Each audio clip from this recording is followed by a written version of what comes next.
A man washed ashore last week.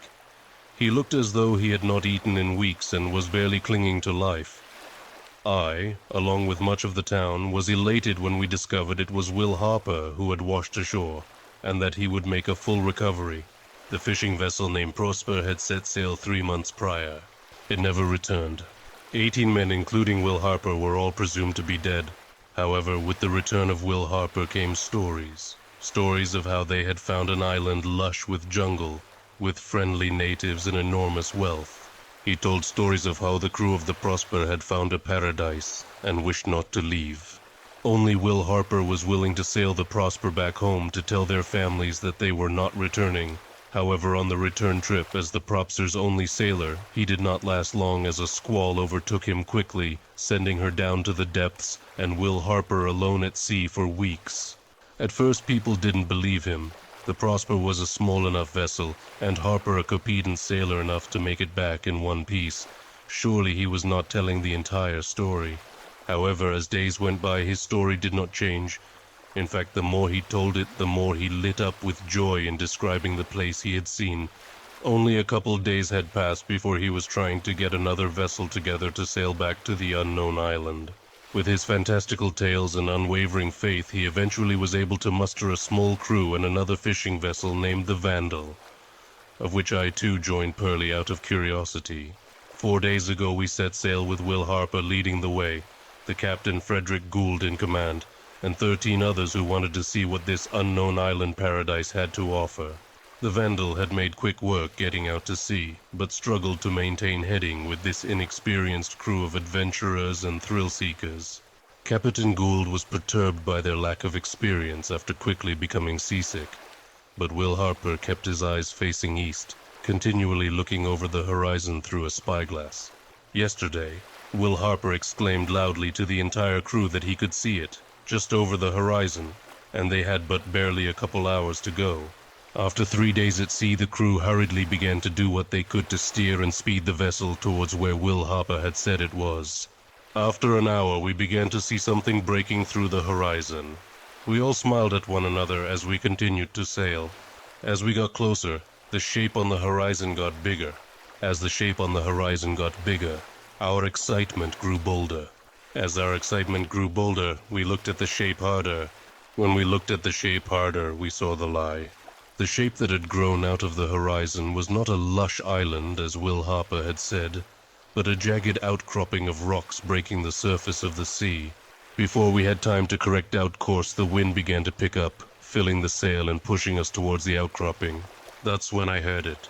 Over the cursing at Will Harper, over the commands being yelled by Capitan Gould, over the gusts of wind, I heard it.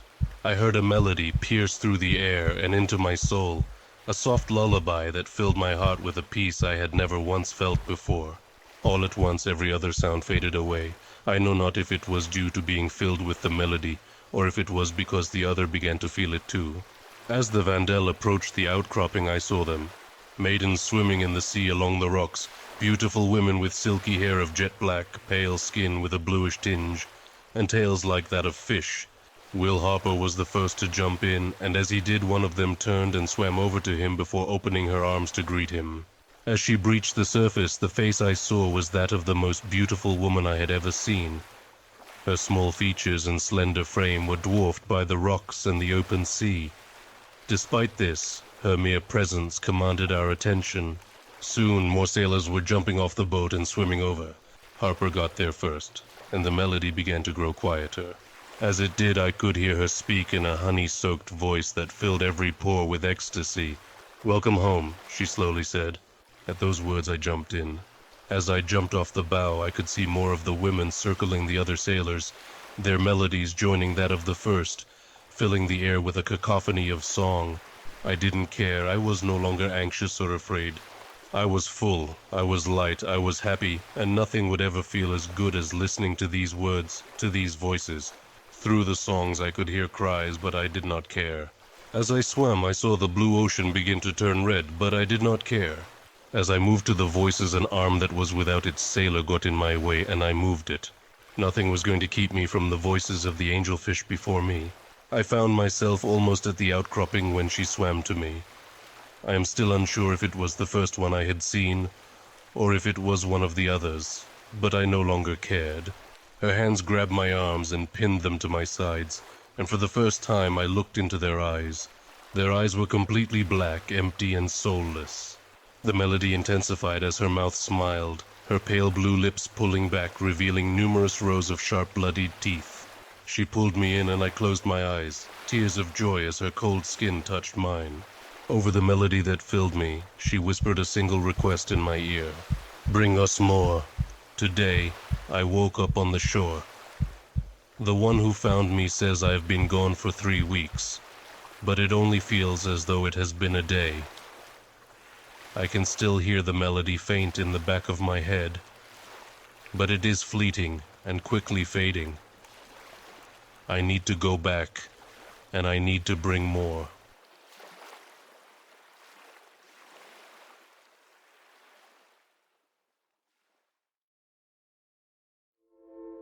The first thought that crossed my mind as I hit the water was how warm it was. We left for Galapagos in mid-December, arriving on site towards the end of the month. I thought it would be cold. December has always been a time of cold nights and long snowy days for me.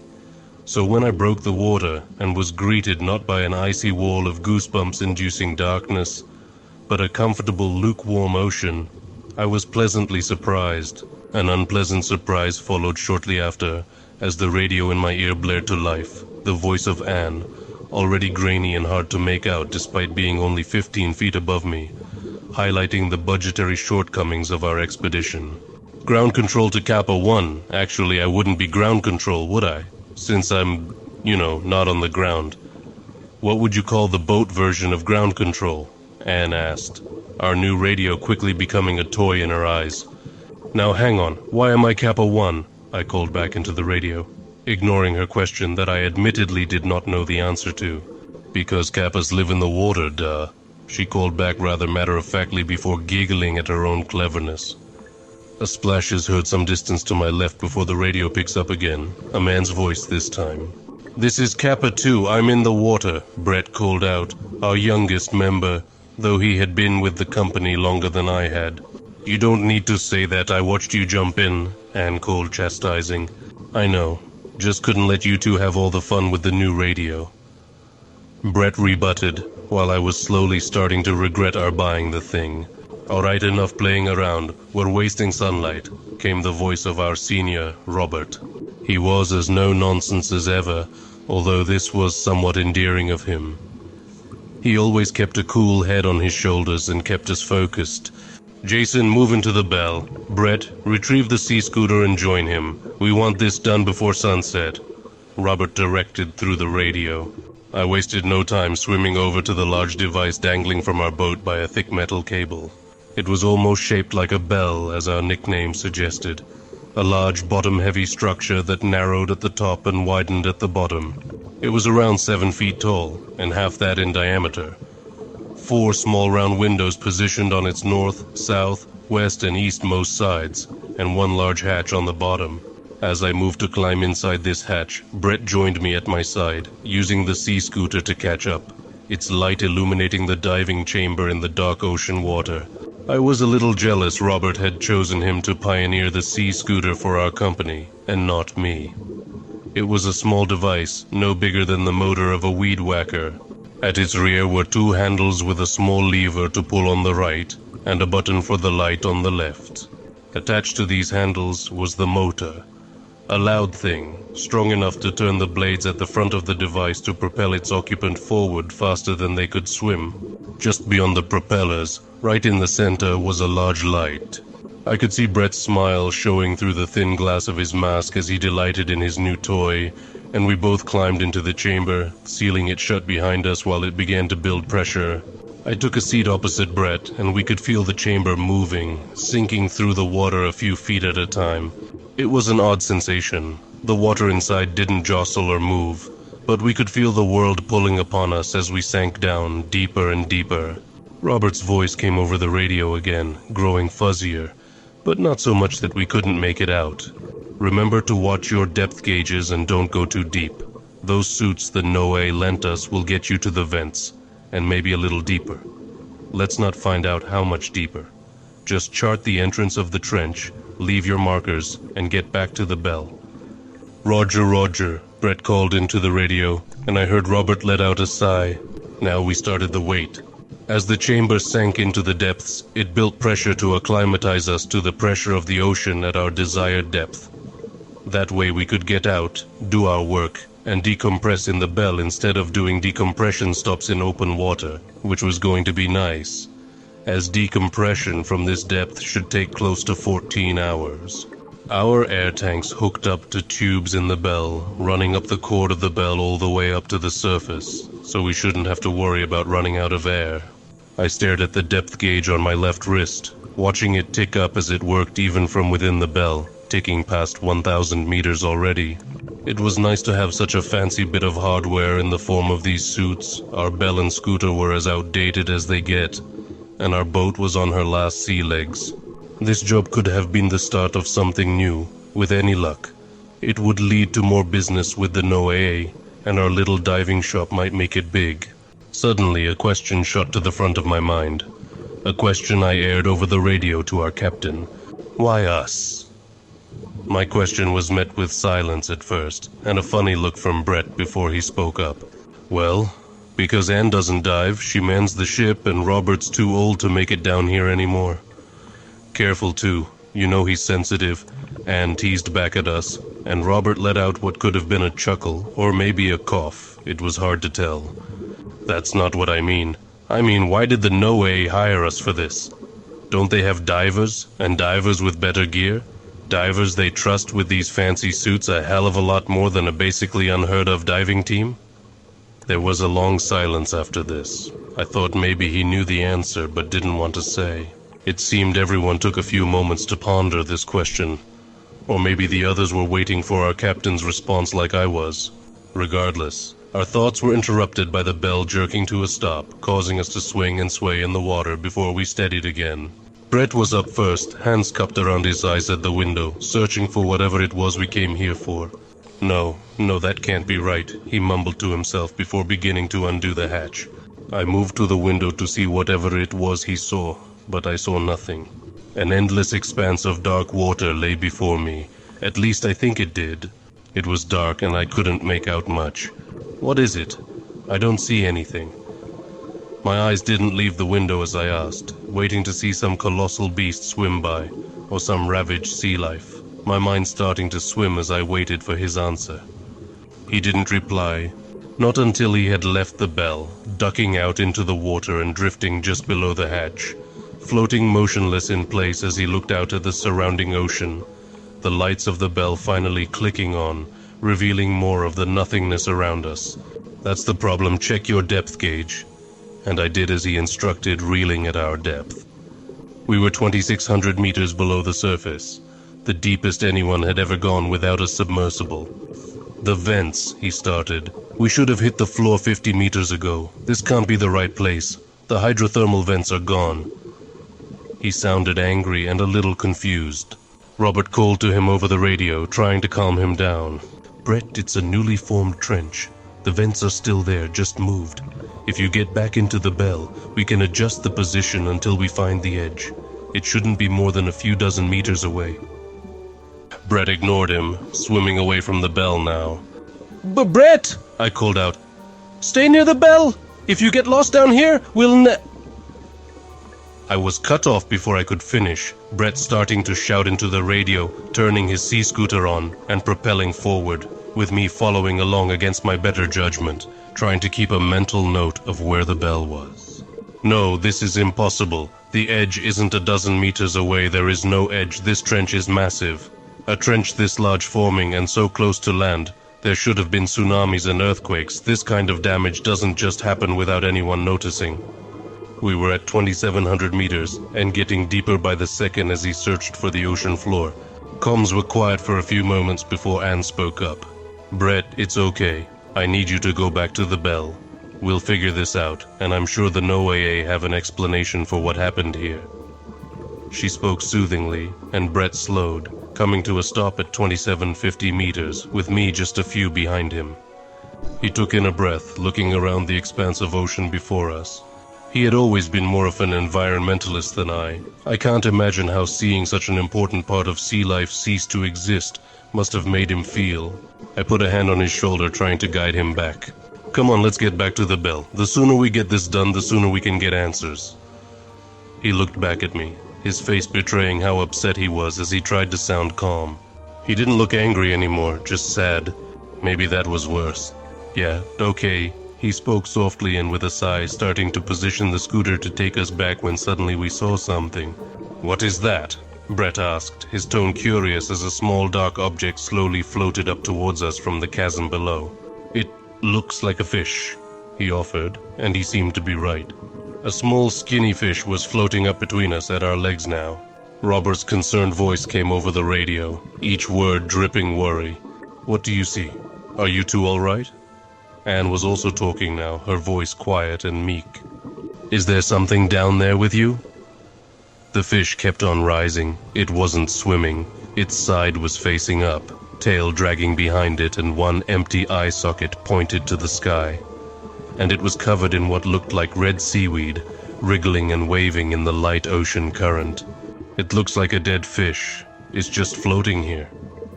Brett finally answered, though his calm demeanor was broken by what I said and what we saw next. There are more, look, I pointed down, seeing dark shapes rising towards the surface from below, dozens of them. Fish, turtles, stingrays, all looking half decayed, none moving. Each one was covered in the red seaweed. Some had much bigger patches of it on them than others. And as the fish rose closer to us, we could see at last that it was not seaweed, but what looked to be worms of some sort, sticking out of dozens of small holes in their skin. They were skinny and long, each one waving around in the water as though feeling for something else to latch onto. At what appeared to be their head was a single disc-like growth, flat and skinny, but relatively wide, maybe 1.5 inches in diameter. Brett slowly reached towards the thing, his hand tentative, but driven on by his growing curiosity. As his hand approached the fish, I thought to stop him, to reach out and swat his hand away, or to tell him no. Instead, movements made clumsy by the water all around us, I reached out and touched the fish. Instantly the worms had driven the flat growths of their heads against my suit's glove, and I felt an awful pinching sensation as they wriggled and shook violently. I let out a yelp, shaking my hand as I tried to dislodge the creatures, but they held fast, the pain in my hand increasing as my panic rose. I thought to grab them and pry them off, but I feared more were inside the corpse of the fish, waiting to latch onto me and exacerbate the situation. Finally, Brett grabbed my wrist and with his knife cut at the wretched things. They held for a few cuts, before withdrawing into the fish, releasing my glove. None of them had been severed by his knife. I looked at my shaking hand, sucking in deep breaths as I tried to calm myself. The voices of Robert and Anne cutting each other off as they tried to ask me what was wrong, what was happening to me, and demanding we return to the bell. My glove had several large indents in the material. The gloves were a strong fabric, but here it seemed they were almost chewed through, long cut like scrapes in circles moving towards a central point, where each of the worms had held onto me. Brett's voice came over the radio, the other two resigned to not getting an answer and clearing the comms. It's all right, they didn't get in. Captain, there are some sort of worms living in the dead sea life down here, definitely unfriendly. We're going back to the bell. Get ready to take us up. I'll get on the radio with the Coast Guard and man the crane. Robert's voice was stern and commanding. It was comforting to have someone sound collected and in control of the situation. Looking around us, things were not in control. Dead sea life was all around us, slowly moving past as they floated for the surface. It was like a swarm of jellyfish. We didn't want to get close and touch any of them, but if we didn't move more, would float up and surely touch us. Looking around, I didn't even know where the bell was. We had left it so long ago, and orientating yourself in the open ocean was like spinning around in a pitch-black room and then trying to find the bed. Where's the bell? I asked more to myself than anyone else. Anne and Robert couldn't help us reach it. The best they could do is keep it in place and hope we see the lights again. We have to go back the way we came. Just go nice and slow, and I'll use the scooter to push them out of the way. Brett presented his plan, and it sounded like a good one. He moved in front of me, using the light of his sea scooter to shine us a clear path, and turned the engine on. This was a mistake. Once the engine turned on, the sea life stopped moving, each one close enough for us to see stop dead in their tracks, no longer drifting towards the surface. "What the hell?" Brett choked out before slowly but surely each decaying fish began to move towards us. Where before we had a path, we were now slowly being closed in on by a mass of dead animals, worms reaching with all their might towards us. Brett's voice was scared now, lacking the determination his plan had afforded it before. Captain, they're coming towards us. We can't slip past, not this many," he cried out, pointing the light of the scooter around like it was some sort of gun to hold them back. Not they responded. They crawled on, moving closer and closer. "Stay calm, son. There has to be a way out. Just stay calm and keep looking around. There are Coast Guard ships on the way now," Robert assured us over the radio. I knew it wouldn't matter. Even if the Coast Guard were here right now, they could never make it to these depths, not without our suits. Maybe with a submersible. But then what would they do? Ram the things out of the way. I kept this to myself, not wanting to upset Brett any more than he already was. I needed him to come up with a plan like before, some way to get us out of here. It struck me then, if I were wrong, well, we wouldn't need to sea scooter anyways. I reached out and grabbed it, pulling it away from him. "Hey, don't you leave me here," he cried out, fear in his eyes as he held tight. But it didn't matter. I was bigger than him, and after a brief tussle, I had the scooter. I pointed it away from us, turned the engine up to medium, and let go, watching it drift away from us. "What are you doing?" Brett demanded, grabbing my shoulder and spinning me around to face him. "We needed that. You've killed us both." Around this time, the first fish drifted past us towards the direction of the sea scooter. He let go and turned around. We had to dodge them a bit, but they were moving past us, leaving us alone. I think they were drawn to the sound. When you turned it on, they came towards it, so I turned it up and sent it away. I explained, trying to keep him calm. "Well, you could have just said that, asshole." He was still angry, but too relieved to hold on to it. He turned, and we both started to swim, making our way to where he claimed the bell was, careful to avoid the sea life that hadn't been close enough to notice the sea scooter. With each passing meter, I grew more concerned. If this was the wrong direction, we were only getting ourselves more lost. And these dead things were still here with us. A little more spread out, but they were here. And I was worried more would come and it would become too dense a group to swim through. As my fears began to bubble to the surface and form words in my throat, my thoughts were interrupted again when Brett shouted over the radio. "There it is, the light! I can see the bell!" I swam a bit faster, straining to see what he saw, and sure enough, just ahead there was light. He swam towards it, fast, waving his arms and breathing heavily as he raced for it, ignoring the fish floating around him and rushing for the bell. As we got close, I began to notice something. There was something big just below it. "Brett, stop! There's something there!" I tried to call, but over his frantic breathing, the radio was too garbled for him to understand. Maybe he thought I was celebrating as well. I should have tried harder, yelled louder, something. But I didn't think he would be able to hear me. And as he neared the bell, the thing below rose into the light, coming into view and freezing him in his tracks. It was a whale, a huge humpback whale. But this one wasn't dead and it wasn't drifting, though just barely. It had huge holes all along its left side in tightly packed clusters. The skin they clustered on was swollen and infected, the holes leaking a dark fluid into the water. Its body was lumpy, long tubular growths protruding all down its back into its tail, and these bumps wriggled and moved, twitching and causing the body to move along with them. One of its eye sockets was empty, and the other eye, while still there, had a large hole in it, with a huge worm sticking out of the front. It slowly approached Brett, its one big eye locked onto him as the worm reached for him, both of us frozen in shock. As it neared him, the whale let out an awful sound, a groan of pain and anguish, as its mouth was pushed open by a mass of worms inside. They reached out, latching onto Brett, causing him to jolt to action again, flailing and screaming, jabbing at them with his knife to no avail as one latched onto his face, slowly pulling him into the mouth.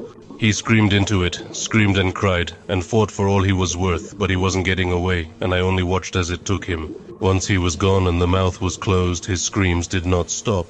They kept coming over the radio, drowning out anything anyone else might have tried to say. The whale then slowly sank, leaving the light of the bell and vanishing into the darkness. I wasted no time swimming for all I was worth, looking at the bell and hoping that maybe, if I didn't look, I wouldn't have to see it rising to swallow me too. But it didn't swallow me. It didn't return as I swam into the bell, didn't attack me as I sealed the hatch and pressed the button to return me to the surface. And it didn't rip the bell from the ship and sink me to the ocean floor as I waited for the bell to slowly rise out of the depths. But he did scream.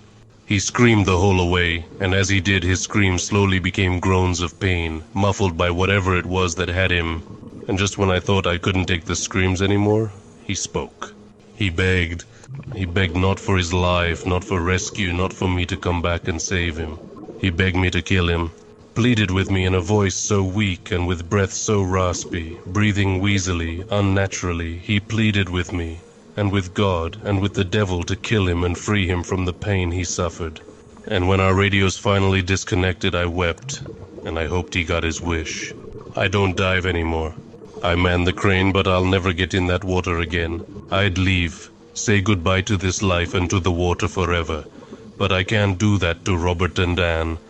I can't leave them and this business behind, after what we went through together. So I man the boat and I lower the bell. But I don't think the ocean is safe anymore. Because sometimes on long jobs during late nights on the water, our radio will pick up something. It's always staticky and hard to make out, but I know what it is. He's still begging us to kill him.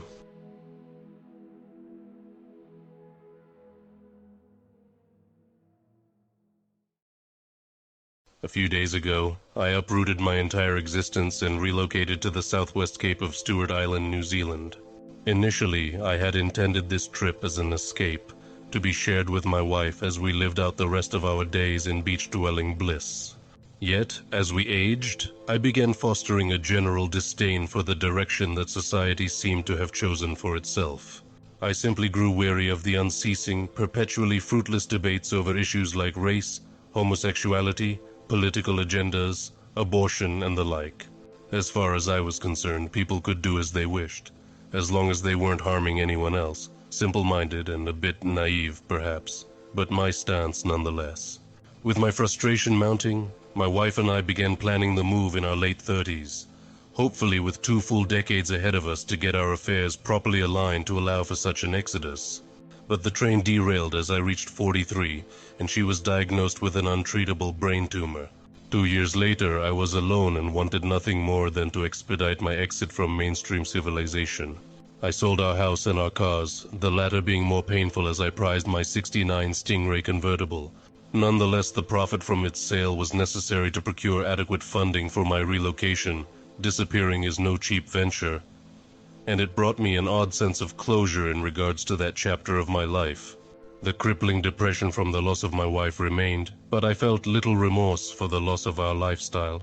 The outdoors had always been a passion of mine since my earliest memory. Fishing, kayaking, game hunting, cross-country hiking, and anything else without a ceiling over it had always been my forte. My spirit yearned for a climate requiring a survivalist mentality, and I had every intention of spending the rest of my days in just such an environment. Thus, my research led me to Stewart Island, the southernmost portion of New Zealand. The mild climate, sparse population, immediate access to open water, and dense forestry completed my checklist. The prospect of dangerous wildlife or poisonous vegetation brought me no qualms. After all, there aren't even any terrain-dwelling snakes on the island.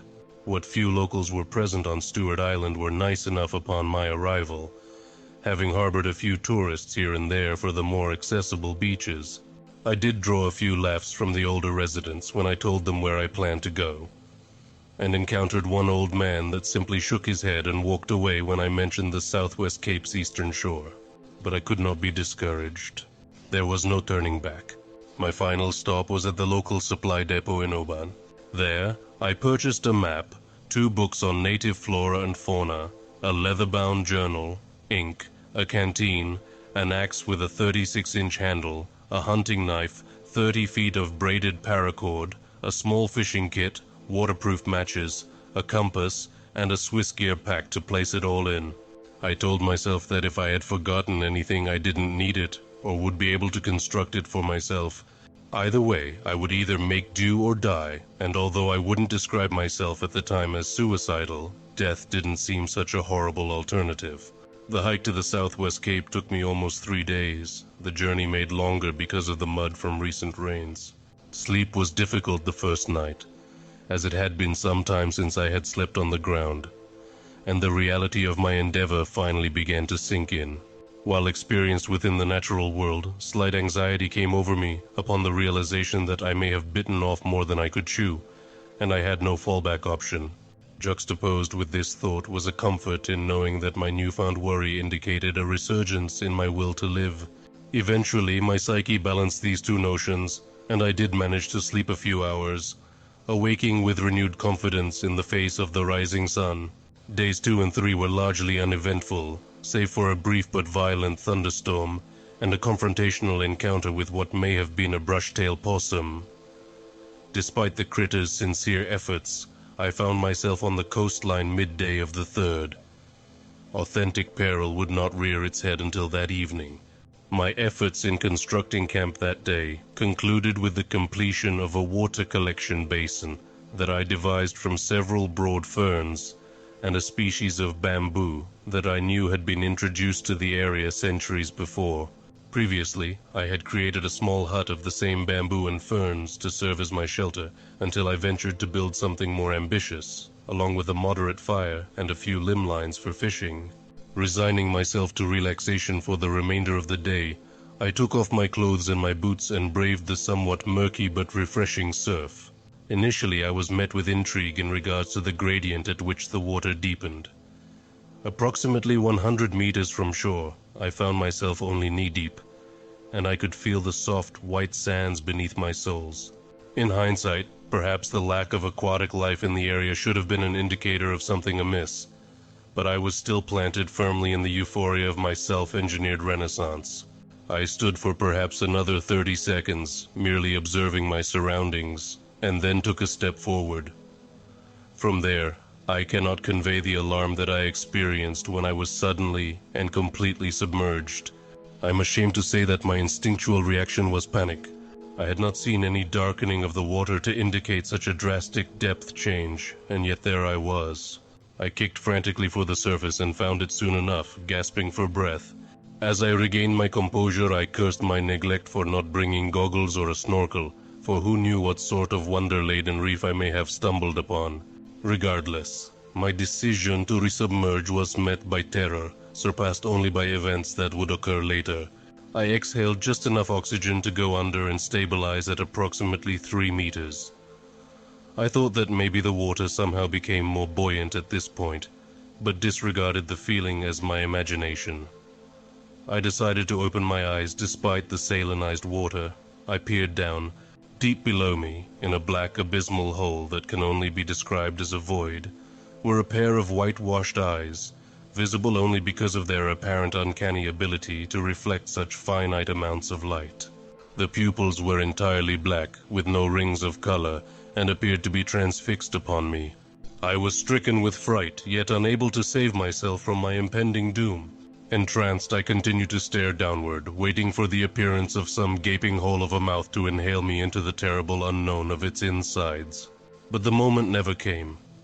I received, whether it was from some sort of telepathy or my own intuition, the distinct feeling that this mammoth creature wished to harm me, in ways that man had never known, but something was holding it back. I could not fathom what could possibly be restraining the beast, its size surely rivaling that of a submarine or battleship.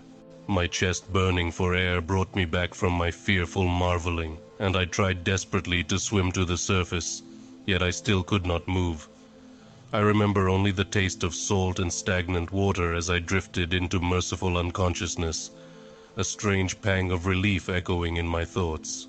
I awoke on the beach on what seemed to be the next morning, face up with a strand of kelp around my midsection, and a feeling not unlike a hangover.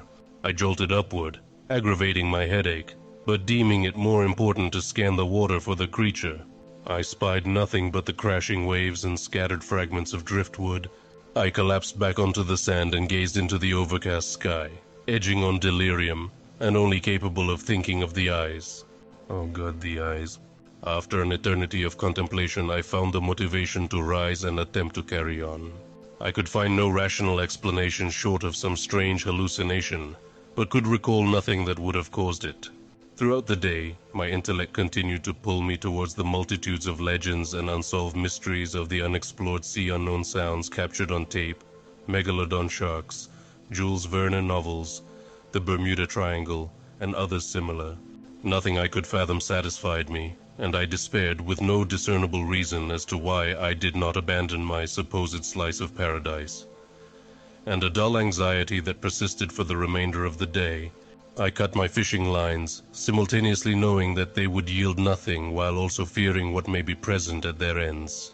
It was then that I realized I had witnessed not a single marine life form. My fire had smoldered to ashes, so I replenished it, gathering driftwood from the beach and dried foliage from the tree line, all the while keeping a wary eye on the water, awaiting the appalling eyes that resided below the surface.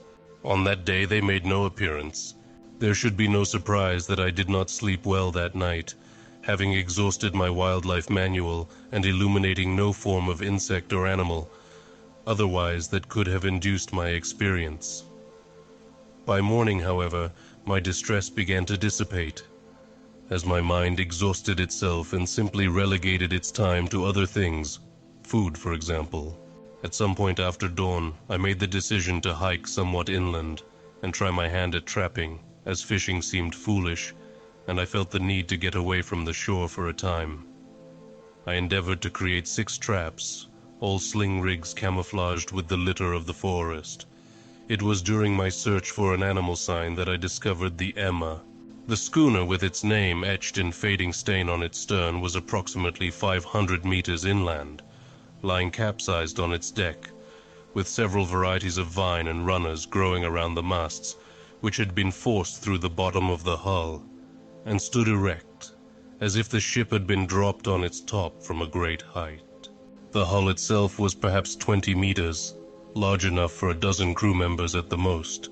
Curiously enough, there were immense circular patterns etched into the ship's surface, as if a gargantuan Plecostomus had scraped a meal of algae from the vessel while it was still afloat. Summarily, I decided that I could adapt and renovate the craft into my permanent residence, its location away from the waterline suddenly appealing. I finished setting my traps at a distance and began my new project immediately. The labor was invigorating.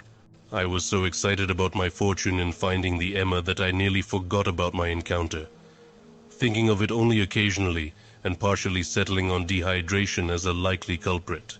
Using my axe, I cut an entry to the hull and began clearing what little sun-starved growth there was, along with eradicating any unwanted inhabitants. I battled briefly with the notion that I might find human remains or even lost treasures, but discovered neither.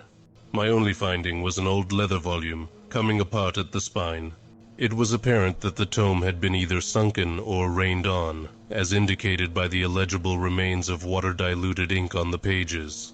The only decipherable items were 2 in number, a single date, March 21st, 1925, and the phrase, "It calls me," near the bottom of the last used page.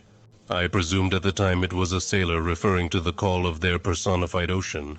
Finally satisfied with the day's accomplishments, I checked my traps, another brush-tail possum and something resembling a kiwi, and trudged back to the shoreline campsite. I had actually managed to wholly put the day before out of mind, until I looked to the eastern horizon. In the sun's late glow I stared yet again at it, this time with its eyes and a portion of its massive head breaching the surface. The eyes maintained their washed-out quality, despite reflecting the incoming sunset, and now with some reference, I could see the thing was much larger than I had originally estimated. Its scalp appeared cephalopodan in nature, with a wet olive-green hue and likely a layer of some sort of plasmatic coating. Just beneath the water's now churning surface, I could distinguish at least 8 serpentine masses, seeming to extend from the head, writhing together with some form of lateral undulation. As before, I could not move. Sometime during this I fell to my knees, not out of dumbfounded dread but some instinctual need to kneel, as if before royalty. I don't recall being explicitly told to do so, but I felt it an intelligent thing to do for the sake of my continuing to be. As I reached the ground, however, I again lost consciousness as the nightmare began to emerge, its mouth opening to reveal concentric rings of teeth and emitting a bellowing groan, akin to a great horn signaling battle. I awoke this time where I had fallen, with a mouthful of sand and that hung-over feeling.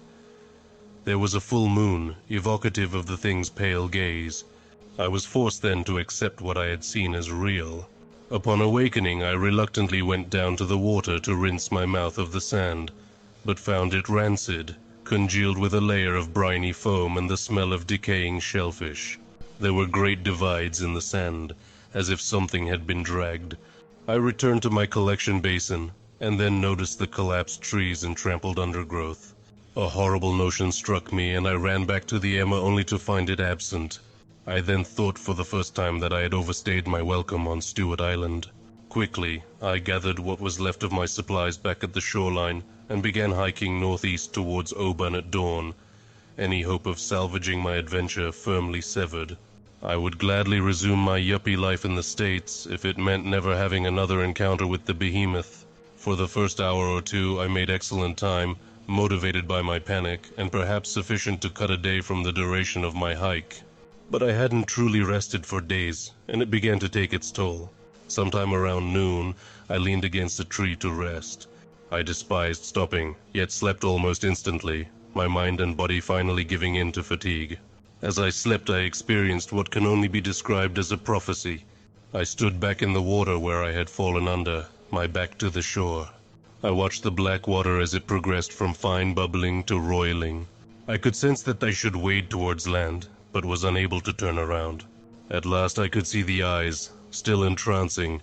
As they rose to the surface, I again could smell the spoiled crustacean odor. And as the thing's head breached, I tried to scream, but could only gasp, as I fell forward into the acrid turmoil of the monster's lair. Submerged, I opened my eyes and viewed the creature's arms and torso. It appeared oddly humanoid, but covered in scales and barnacles. Massive crabs skittered about on its skin, having made their homes in the various marine flora present there.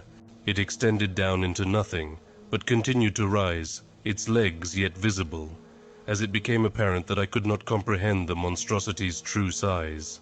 I turned my attention to coming up for air and broke the surface. I awoke screaming and chilled, and with that, my recount has come to an end. As I turn about and realize that somehow I am back at my campsite, a quote from an author who escapes me at the moment comes to mind.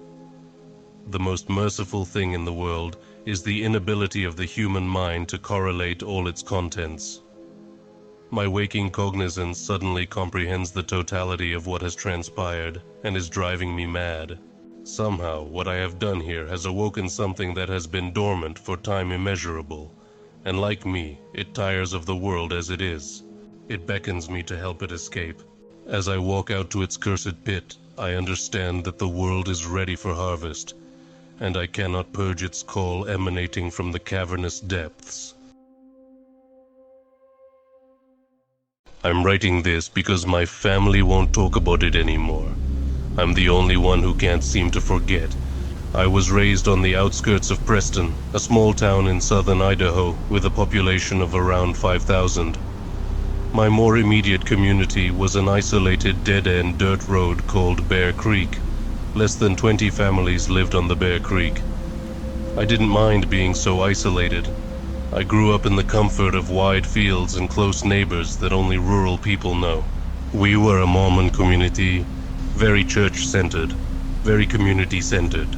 All the young girls, myself included, were part of the young women's group, and all of the boys were members of the local Boy Scout troop, which doubled as a church group in our area.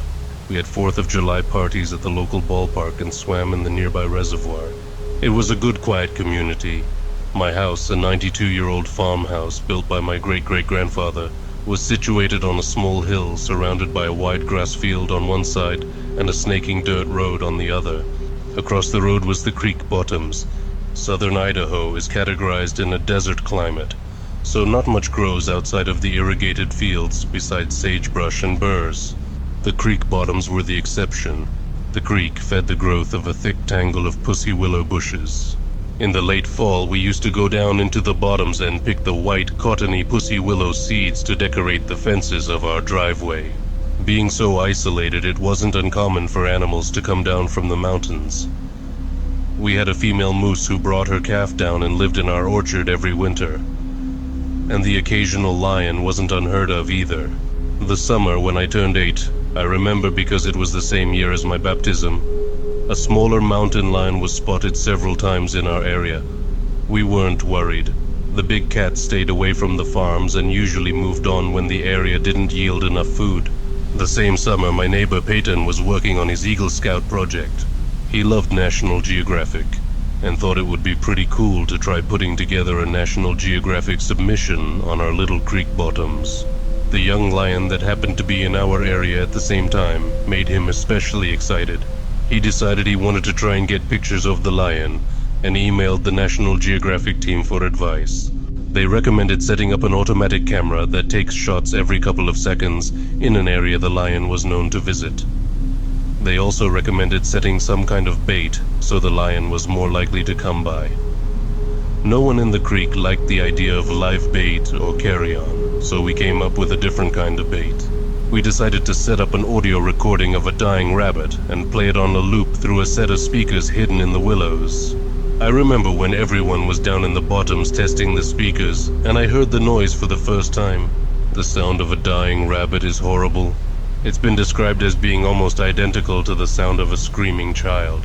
If you've never heard it yourself, there's plenty of recordings available online. It's worth a listen. The camera was set up. The speakers were set up. Everything was perfect. Peyton explained that he would allow the camera and recording to play uninterrupted for a week, and then he would go check on it. This would give time for our scent to fade from the bottoms and encourage the lion to come closer. At first I was worried about the noise. It was a truly horrible noise, and our house was the closest to the setup point in the bottoms. My father assured me that the noise wouldn't reach as far as our house, and I was relieved when we arrived home that night and he was correct. The bottoms were far enough away that I couldn't hear anything. I remember Peyton the next day at church. He was fidgety and excited to check on the equipment, but he had to wait a week, which everybody kept reminding him. He couldn't risk going down too early and scaring the lion away for good. That night I woke up to an awful noise. I sat ramrod straight in my bed with my eyes wide in the dark. Hands clutched so hard my palms bore the indent of my fingernails for hours after. I knew that noise. It was the recording of the rabbit. It sounded faint and far off, like it really could have been coming from the bottoms. But that was impossible, because the recording had been going all night the previous day and I hadn't heard a thing. I didn't sleep that night. I was too scared to get out of bed and wake my parents. The recording played over and over again. I had the loop memorized. In the morning, I stumbled into the kitchen for breakfast. My mom and dad were sitting at the kitchen table. They too had dark rings under their eyes. I hadn't been the only one who'd heard it. Mom was convinced that the equipment must have been broken. She wanted to go down into the bottoms to check it out. Dad refused. He was a kind, gentle man and didn't want to stir up any unnecessary drama.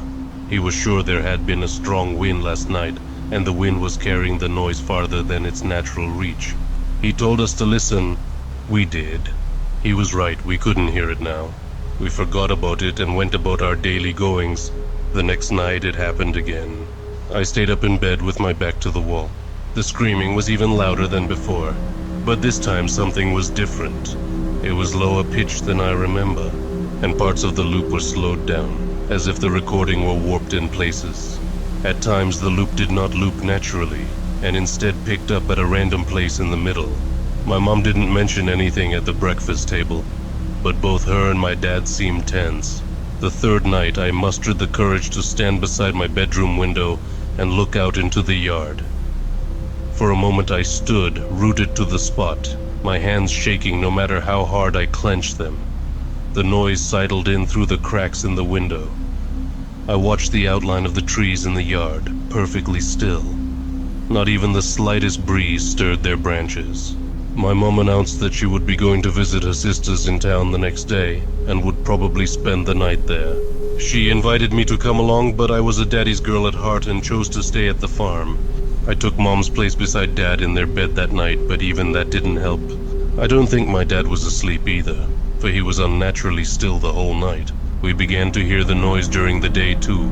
I was drawing with chalk on the sidewalk when it happened. My shoulders tensed and the hairs on the back of my neck prickled. There was only one scream, a short, high-pitched one. And then the recording fell silent. It happened again several times throughout the day, but never the whole loop, just clips from it. Later that evening, Peyton's dad came up the driveway on his four-wheeler.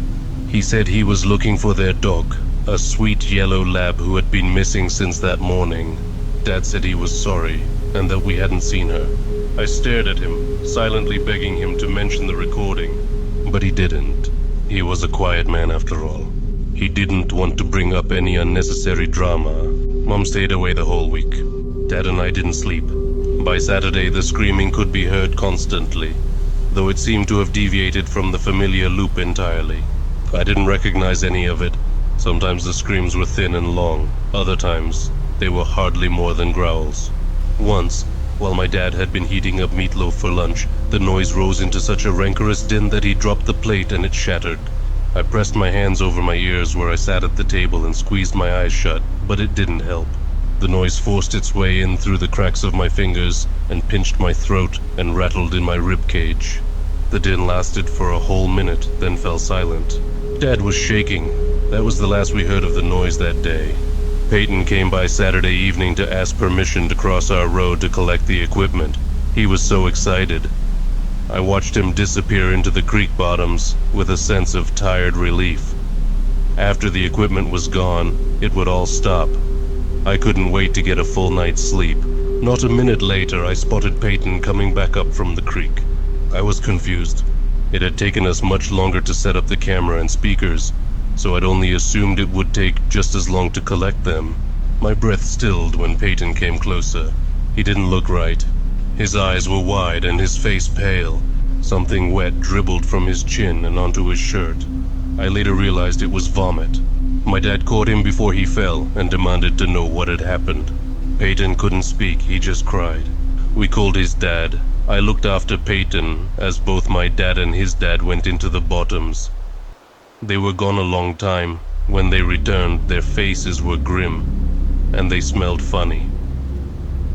I noticed red on my dad's hands. I asked what was wrong, but they brushed right past me and immediately called the police. Nobody would tell me what had happened. I sat on the couch as a blur of neighbors and police officers swirled around me. At one point, an officer placed something on the kitchen table and left. I looked into the kitchen curiously. It was the camera from the bottoms. I wish I hadn't looked. The camera was a little banged up. Tiny scratches and dents covered the plastic casing. When I lifted it, my hand stuck to the plastic.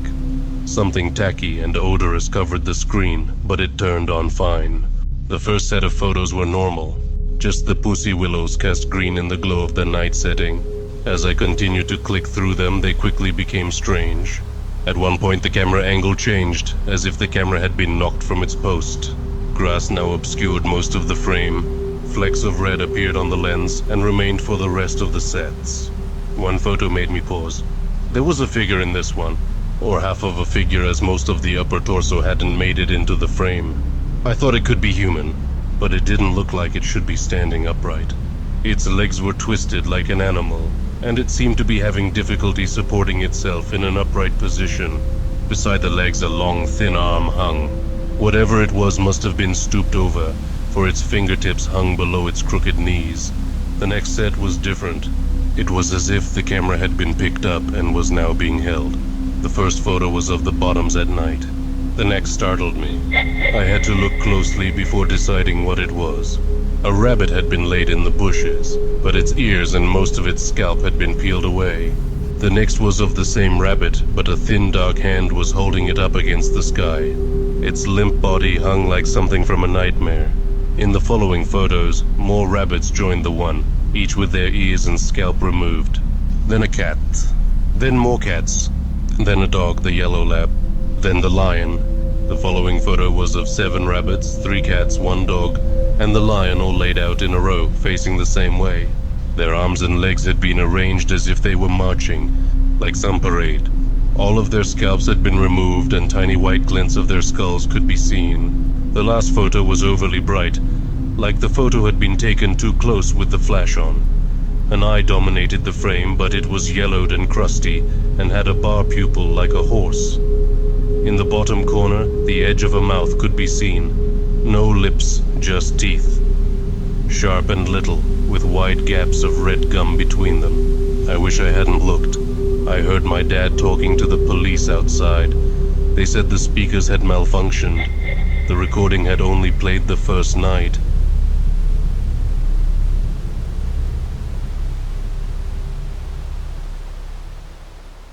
My town is one of those backcountry, middle-of-nowhere places in which word-of-mouth folklore and wild superstition defines its population. It's the kind of place a visitor might hear ethereal music in the woods, or catch a glimpse of an out-of-place animal roaming the empty fields. If your senses are attuned to such things, then you might even notice strange graves carved into the slopes of gullies, or old ropes tied to the limbs of withered trees, their trunks riddled with bullet holes. But we know of something else. Ineffable horrors dwelling in the depths of an abandoned, isolated coal mine. Local legend tells of a pit, a dark place in which some 300 miners lost their lives in a colliery disaster over a century ago. So the story goes, a number of miners had complained about the perilous conditions in the mine on several occasions, many citing bad omens, including the presence of carrion crows in the subterranean depths, and some even claiming to hear the unlikely neighing of startled horses in the ghastly myriad passageways. But the miners' pleas went unheard, resulting in the catastrophic explosion that led directly to their deaths. Whispers exchanged over an ale at the Painter's Greyhound tell of survivors, starving miners entombed in the labyrinthine tunnels, honeycombing the cold earth beneath our town. Occasionally the ground opens up and swallows things, dilapidated sheds, and the corners of houses. Sometimes people. Fodder for the ravenous miners. And pets abandon their owners, dogs disappearing into shadowy recesses, and cats straying deep into the wilderness, never to be seen again. As the saying goes here in my town, all victims of the pit. The location of the pit over the course of a century was mostly forgotten. Knowledge of the disaster itself conveniently buried by those with more pressing political and financial interests. The Audis, though, as they're known in these parts, are still in possession of memories, and often recount unsettling tales passed down through the generations. If it hadn't been for my grandfather, I, at the tender age of 14, might never have set out to find the pit that day. The route related to me was both protracted and disorienting. Seekers of the pit must first descend into the old ravine, my grandfather muttered through false teeth. A route at one time commonly frequented by my sort. Follow the oaks and the silver birches along the old trail, marked by the red bricks of Scooth's cottage, and you'll reach the Bald Hills. You know the Bonnies, don't you, boy? I nodded, for I did know the Bonnies, and still do. Unnatural rucks carved out by the long-perished miners, barren and unwelcoming, suggestive of untold mysteries and the forbidden knowledge they serve to protect. My grandfather continued, "That awkward terrain, boy, coupled with those dark ponds can lead one to Dogwood, a forested area intersected by confusing, abandoned lanes leading deep into what we call the sterile heart of the backcountry. You'll know Dogwood by the density of the underbrush, though you'll have to look closely if you want to find the accursed entrance. To this day I still don't fully understand why my grandfather encouraged me to seek it out. His warning as I left that day often returns to me on dark, foreboding autumn afternoons. Boy, it is nothing to look, it is everything to see. See yourself and know the escape the darkness. But I was just a 14-year-old lad. How was I to know what he meant? My best friend Key knocked on my door at 7:15 a.m. that fateful October morning. We walked the length of Park Road and plunged headlong into the old ravine. The thing we sought, somehow, was already with us, and was working to discourage us, descending upon the golden-brown foliage in the form of mist. We pressed on. The discovery of the silver birches was fortuitous, for beyond them we soon observed the red bricks of Scooth's derelict cottage. Moss and creeping ivy caressed the old stones joylessly, consuming what had once been the jewel of the ravine. Just like Scooth, its time had passed. The cool morning air met us as we climbed the slopes and stepped out onto Bonnie's, also known as the Bald Hills. It's quite a thing to experience both the absence and evidence of man simultaneously. But that was just how it was, standing there on the old rucks, a man-made landscape, abandoned, nature working to reclaim what it once possessed. The gravelly mounds hissed at us, exposed to the brisk autumnal wind. Key and I traversed the hills hastily, avoiding the ponds, motionless bodies of water concealing horrible depths. Depths rumored to connect directly to the old tunnels, flooded passageways where the survivors were said to roam. In a moment of hesitation, we shuddered. We saw the tree line on the horizon, dense foliage forming a seemingly impenetrable wall. A cloud of mist hovered above the forest, threateningly. It whispered, "Turn back." But we didn't turn back. We happened upon that most sought-after location, Dogwood. Brushing the nettles and brambles aside, we discovered an old pathway. The tiniest amount of gravel still visible beneath the grass and weeds. Mist shielded much of what lay beyond, so we stepped onto the path and made the conscious decision to keep to it. Deeper and deeper we drove into the underbrush, working hard to clear the path of shrubbery and other hindrances, blind to the inherent dangers one should be aware of in the proximity of a disused coal mine. A capped shaft presented itself as such a danger, several rotten timber planks straddling its hideous mouth. Luck was to thank for preventing an unfortunate tumble into the blackness beneath. The remains of an old railway line brushed against our boots as we closed in on our destination. The innumerable limbs of large trees clawing at the rusty tracks zealously.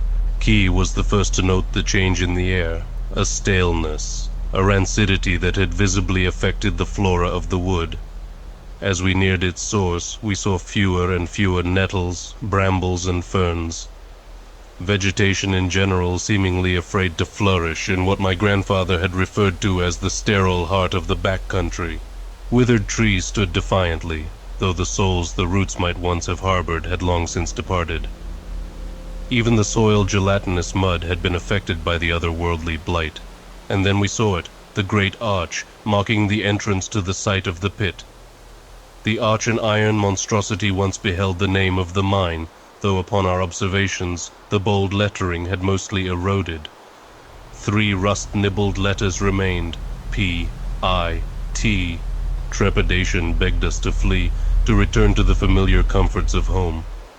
The quiet town center, host to Marge's sandwich shop and Gilbert's newsagents, the ancient sprawling cemetery on Church Street, and Pollock's School for the Deaf under the willows on Grundy Street, even the lone silhouette of Lightning Tree standing atop Broomhead's Hill, was an image I would have happily traded for, that of the dark, deathly visage of deepest dogwood. We trudged onwards until we came upon the mere. It filled us with dread.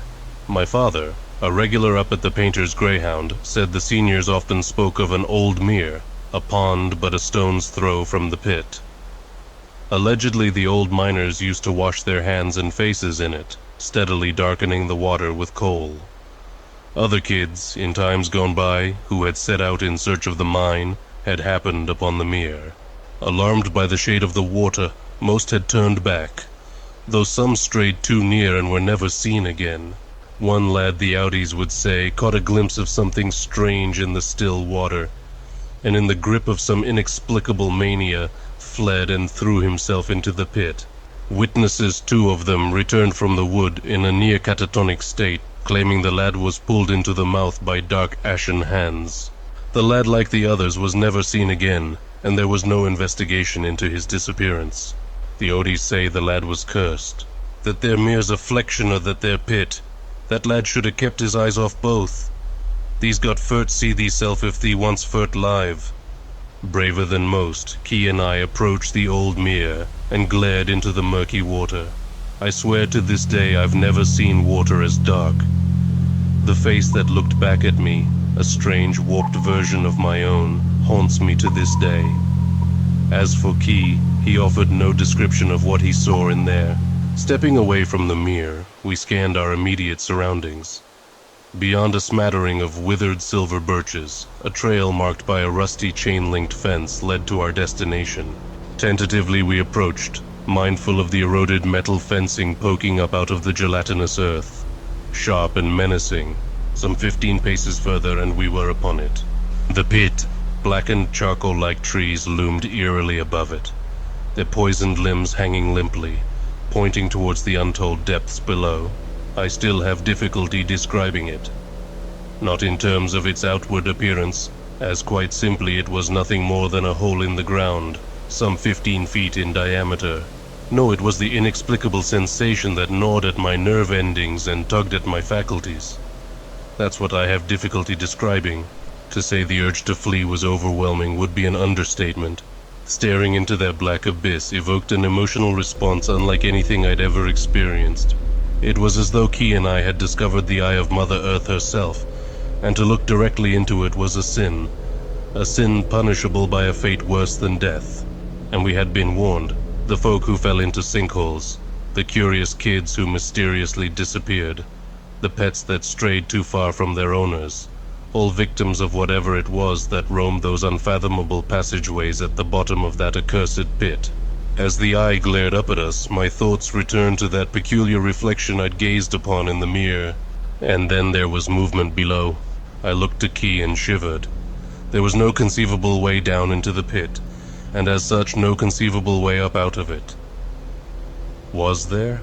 The movement came in the form of a sound, a shuffling, labored progression, the sound of frail, ashen hands clutching blindly at the roots of dead trees. As the unsettling imagery sketched itself in my mind's eye with an incredible urgency, the all-consuming rancid fetor grew in its potency, so much so that I could almost taste it, my senses utterly assaulted by it. The clamor neared the surface, threatening to make eye contact with us in a matter of moments. Key and I stood, frozen to the spot, lips cracked, throats dry, inhaling the foul odor as it crept towards us. Seekers of the pit, the two of us, sincerely regretting our inquisitiveness and impudence. As the nameless thing neared the surface, I turned and fled. Moments later, Key was at my rear. Heedless we were of the metal fragments strewn across the trail. Ignorant we were of the shadowy mere and the boggy underfoot as we raced out of Dogwood. Oblivious we were of the strange absence of fauna throughout the bold hills. Unconcerned we were, as once again we plunged into the old ravine, passing Scooth's cottage and the silver birches. Thrilled we were, as we made it to the safety of Park Road, gasping and collapsing to the merciful tarmac of a familiar thoroughfare. As Key and I walked home, not a single word was exchanged.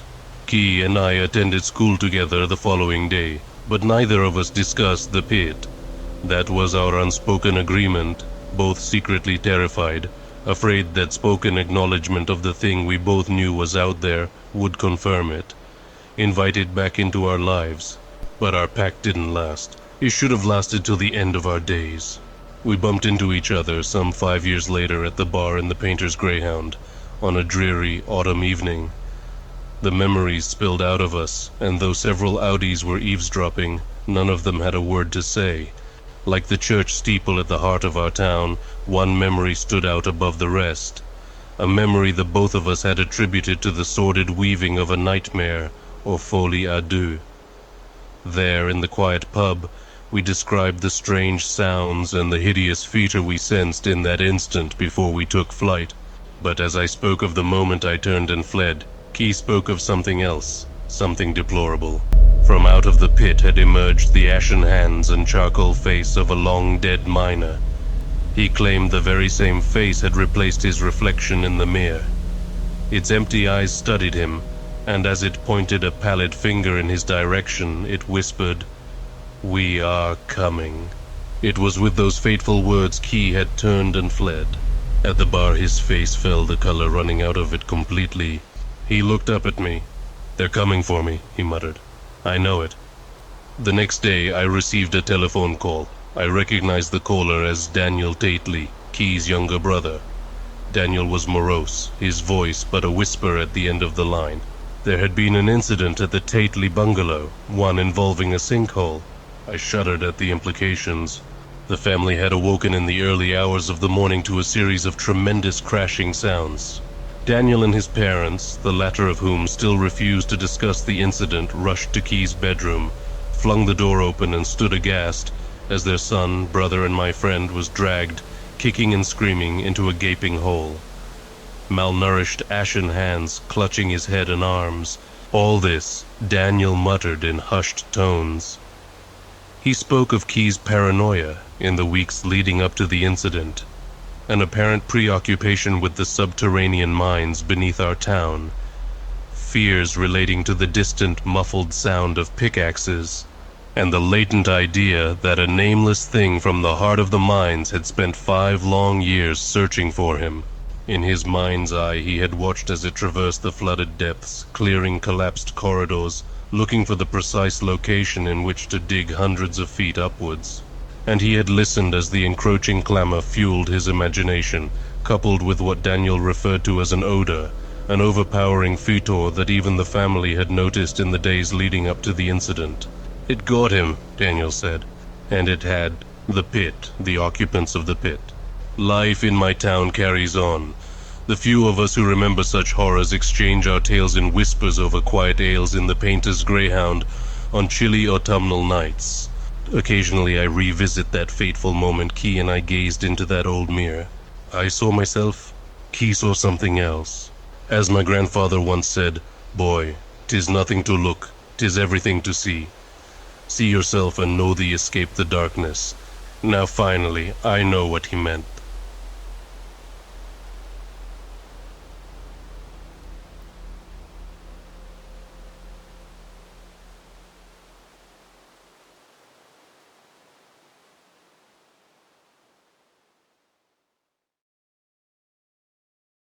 There are things in this world, dark things.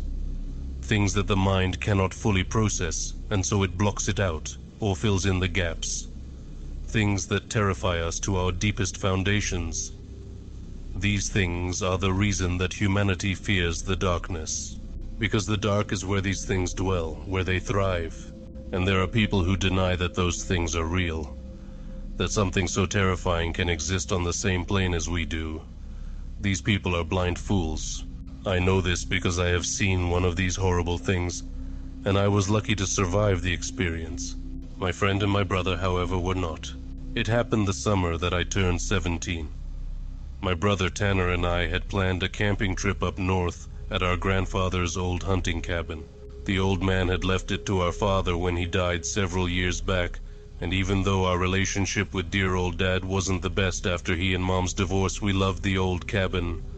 We spent at least one weekend up there every summer. It was in a gorgeous wooded area that we had been exploring since we were little. So we were planning to go spend the weekend up there. Just me, my brother, and our childhood best friend Anna. If I had known then what I know now, I would have vetoed the whole thing so hard it would make their heads spin. But you know what they say about hindsight. So that Friday we packed all of our gear into my brother's beat-up pickup and left for the cabin. It took us a 4-hour drive to get up to the place, but it was so worth it. By mid-afternoon we were unpacking the essentials and getting ready to go fishing out at the old creek about a mile back in the woods. It was on the way out to the creek that we found what would later turn out to be the first sign of something being seriously wrong. Tanner was a few yards ahead of me and Anna as we were quietly chatting. He stopped and called back to us, his gaze on something off the side of the somewhat overgrown trail. "Hey, Sarah, Anna, come see this." He pointed to whatever had caught his attention. We stopped talking and caught up to him. I followed his pointing hand out to a lump of something laying in the tall grass. I squinted and looked closer. It was a deer, a dead, rotted-out corpse of a doe. It had been there for some time because there wasn't even the smell of rotting meat to accompany the poor dead creature. "You," Anna said, a little disgust in her voice. My curiosity was piqued, though. "I'm going to check it out." I stated, settling my fishing pole against a tree and the tackle box beside it. I stepped through the tall grass and a couple of sticker bushes, approaching the deer. See, I collected the skills of different animals. I already had 2 buck skills, antlers and all, but I didn't have a doe. As I came around the corpse, I found something interesting. All of its insides were gone. Not slowly decomposed into the ground, but completely gone. I noticed something on the doe's exposed ribs. I looked closer. All along the ribs and other bones there were teeth marks. A shiver ran down my spine, but I ignored it. I thought that the doe must have died and a coyote or some other scavenger had found its body and made a good meal of it. Even the skull had scrapes and gouges from birds pecking at it, so it was useless to me. I didn't bother looking closer by. I should have. "Find anything for your creepy-ass bone collection?" Tanner asked as I stepped back onto the trail. "Nah, something got at it already. There are marks all over the bones," I told him as I picked up my fishing gear. We continued on to the lake after that, all thoughts of the deer going out of my head. For the rest of the day, up until the sun started to set, we sat on the bank of the creek, fishing. Tanner and I had gotten into a friendly competition to see who could catch more fish. Anna won. We headed back to the cabin, Anna carrying the cooler full of live fish. The whole way back I had this creepy feeling on the back of my neck, like I was being watched. I just ignored it, thinking it was nothing. By the time we got back to the cabin, it was getting pretty dark, so we put the fish cooler in the truck bed and headed inside. We had a fire in the fireplace, and our sleeping bags set up on the old camp cots in no time. We had a dinner of fire-roasted hot dogs and pork and beans from a can. The whole time we were joking back and forth, and at one point, we even devolved into throwing bits of charred hot dog at each other. By the time we went to bed, it was pretty late. We were all tired. I'm pretty sure we all passed out pretty quick. I know that one minute I was snuggling into my sleeping bag, and the next it was lights out. I started awake sometime later. I don't know what woke me up, but whatever it was had the hair on the back of my neck standing up. I lay there for a few minutes, listening hard. At first all I heard was Anna's soft breathing, and Tanner's muffled snoring over in the corner. Then I heard it. There was something moving around outside. I could hear it shuffling through the grass and pawing at the ground. After a minute, it seemed to fade away. I relaxed, figuring that it was a stray dog or a coyote. I drifted back to sleep. The next morning, I was woken up to the sound of Tanner yelling outside. I jerked awake and scrambled out of my sleeping bag, tripping over a disoriented Anna, who was attempting the same thing in the process. We both managed to untangle ourselves and make it out the door in time to see my brother throwing a piece of broken plastic into the big trash can we kept up here. It was a piece of our broken fish cooler. There were pieces of it strewn around the back of the truck, and what was left of it sat on the ground by the truck. The lid was gone, and chunks had been taken out of the side. There was a large puddle of water that had soaked into the ground, making it a muddy mess around the cooler. Of the fish there was nothing left but bloodstains and a few bits of torn flesh and bone. It clicked that whatever had woken me up last night had probably been the culprit. Seeing how the cooler was completely destroyed, that meant it was most likely a bear. And the huge footprints that were all over the mud seemed to add to that theory. So we all helped clean up the mess, and then went to have breakfast. After we finished eating and cleaning up from breakfast, we decided we were going to go for a hike. It was decided that we would stick together, since the bear may still be in the vicinity. So we all got dressed and ready to go hiking up the trail behind the house. I got dressed in my favorite dark gray cargos, a blue tank top. I had my gray hoodie tied around my waist and my well-loved hiking boots on. A few months back there had been a safety thing at school, and all of us had decided that we would wear something neon, just in case we got separated. My color was neon yellow, so I had a neon yellow hat on, my blonde ponytail sticking out the back. Anna had in a pair of black joggers leggings with neon orange reflective stripes down the side and a matching jacket over an orange tank top printed with a large rainbow owl. And my brother was wearing his own cargos in dark green with a bright blue hoodie. He had a reflective blue armband and a blue hat to match. We all packed a backpack with trail snacks, bottled water, a few other useful things, and our own emergency kits. The kits were another product of the safety course. They contained an LED flashlight each with extra batteries, waterproof matches, an emergency knife with a whistle, a compass, and a small mirror in the handle. All set, we headed up the mountain. About an hour in, we made it to a spot that we all liked.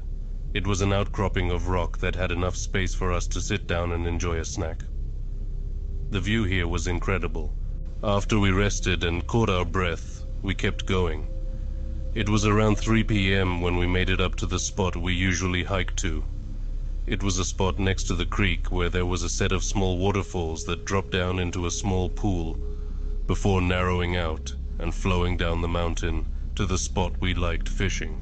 Usually we would stay for a while and enjoy the view, but today there was a nasty surprise waiting for us. As we parted the trees and stepped into the clearing, we were all hit with the smell of something dead that had just begun to decompose.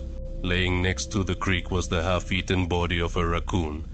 It was turned so that we could just see its insides spilling onto the ground. Its little face was turned towards us, its eyes swollen and bulging. Anna turned and retched into the brush at the edge of the clearing. Tanner made a disgusted sound, and I turned away, unable to stand the sight. As soon as Anna was able to control her heaving stomach, we all three turned and headed back down the mountain without a word. We were halfway back to the rock outcropping, the sun just starting to set to the left of us, when we heard something out in the trees. It was shuffling around and it seemed to be following us. Wordlessly, we all picked up the pace. We didn't stop at our rock, we just headed straight back to the cabin. Our follower was still there. We could hear it crunching through the underbrush, tracking us all the way down the mountain. It was almost dark by now. At this point we were all pretty scared. Anna and I were holding hands, while Tanner rushed us along ahead of him. He had pulled his knife from his bag and had it ready. We made it to the trailhead and around the back of the cabin. We made it to the door just in time. Whatever had been following a distance behind us broke the cover of the trees and was sprinting around the cabin in. Anna was already inside and I was stepping through the door when Tanner shoved me into the room and slammed the door shut behind him. He dropped the bar that served as a lock into place and braced his back against it. We were all scared out of our wits, but I think we all almost pissed ourselves in sheer terror when the thing on the other side of the door scratched against it and let out a high-pitched whine. It pawed the door again a few times before it gave up. We heard it retreat, but none of us moved for what felt like hours, but was probably just a few minutes. Anna was the first to move, getting up from where she had been sitting against the wall with her knees drawn up to her chest. She slowly shifted up and peeked out the lone window. I really wish she hadn't. She dropped to the ground again quickly, tears of pure terror streaming down her face. She mouthed something at my brother and I. Wolf. There was a wolf outside waiting. She slowly crawled over to us. Her blue eyes were wide and filled with fear. She hugged me and I held her, feeling her shaking like a leaf. It's a huge wolf, she whispered, and it's staring right at the door, just sitting there watching. She started sobbing. I held her and shushed her crying. Tanner wrapped his arms around us both and laid his head on my shoulder. We sat there, all of us, scared to death and shaking. None of us dared move. We hadn't heard it leave, so we all knew that it was still there, watching, waiting for us. It was then that I realized that it had been there all along. It had been watching us from the first day, and it had been what had gotten at the fish, and now it was after us. A chill ran through me at the realization. No sooner than I thought that then, an unearthly howl split the air. It was loud enough that the widow rattled and we all had to cover our ears.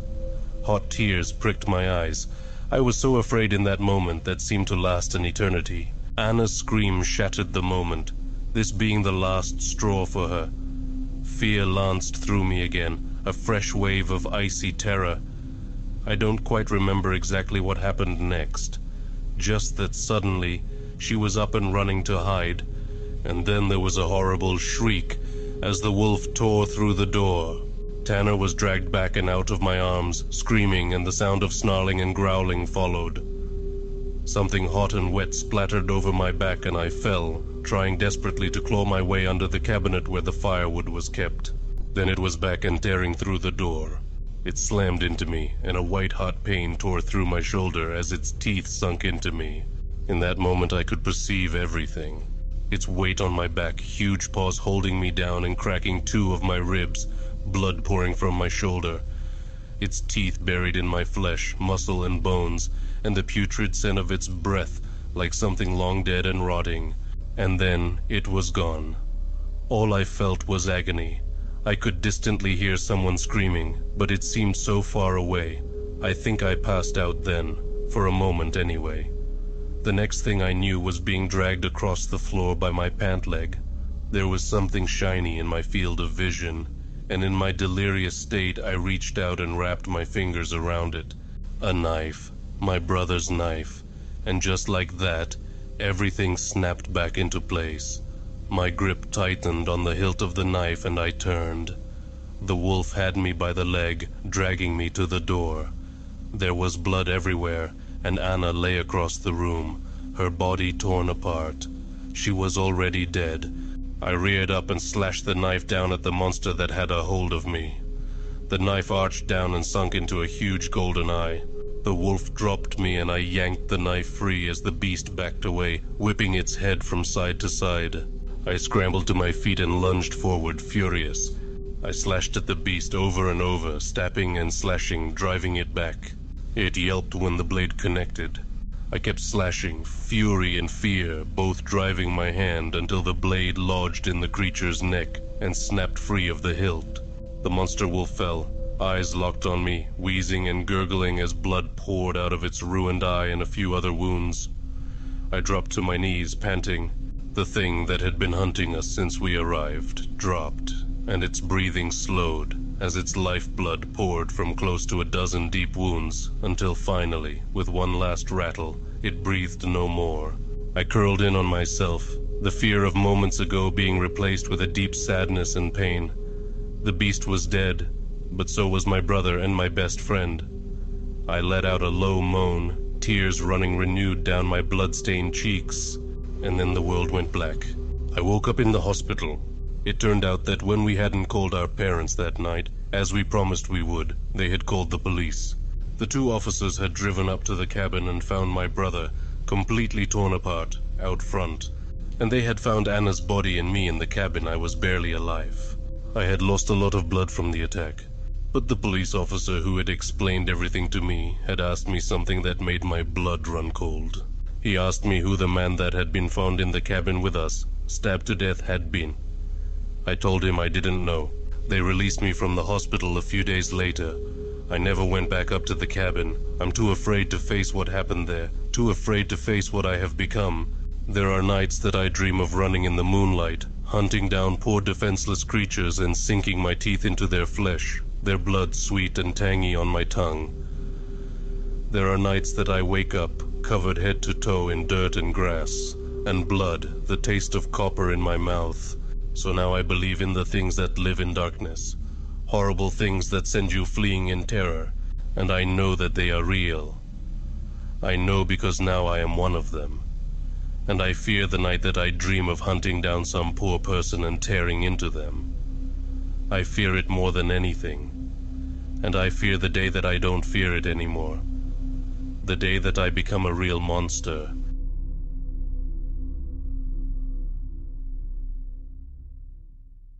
I found a tree in my backyard. I know that sounds silly. Like, how exactly does one find a tree in their backyard? How wouldn't they know it was there? It does sound strange, but I promise you that's exactly what happened. Little did I know at the time, the discovery of this tree would go on to greatly shape my reality for the ensuing months. I live on 1.5 acres of land, in a particularly arboreous area of West Virginia. So the random addition of another tree was probably something that would have gone largely unnoticed, but I noticed. Not because I knew my property like the back of my hand, or anything like that. It was more so that the tree had a striking appearance, not like any tree I had ever seen before. For starters, it wasn't an overly tall tree. I would guess no more than about 20, maybe 25 feet high. It had an excessively thick trunk with gnarled roots and long winding branches that stuck out more sideways than up, with adorning foliage akin to that of a willow, and the tree was of a deeply ashen hue. I woke up the morning up January 14th, 2020, to see it standing amidst the other frost-covered, leaf-barren trees that took up residence on my property. It certainly stuck out like a sore thumb. Not knowing what else to do, I placed a call to the Department of Natural Resources, figured it couldn't hurt, and if anyone could tell me anything about this tree, it would be them. The lady on the other end of the phone sounded rather confused as to my query about the mysterious tree in my backyard. Almost as if she thought I was some sort of prankster who was just pulling her leg for a laugh. I assured her I was serious, and that it was in fact not a joke. She put me on hold for about 10 minutes before returning and letting me know that they would send somebody out to look at the tree within the next 3 days or so. I thanked her and hung up. I spent a decent portion of the day staring out at the tree, trying to make sense of its sudden presence. Trees of that size and stature usually take decades upon decades to reach this degree of maturation. But here, we had a tree that seemed to sprout up overnight.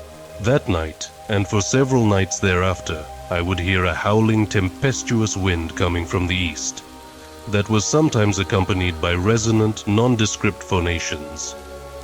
At first, it was a bit tough to sleep through, but I got used to it rather quick.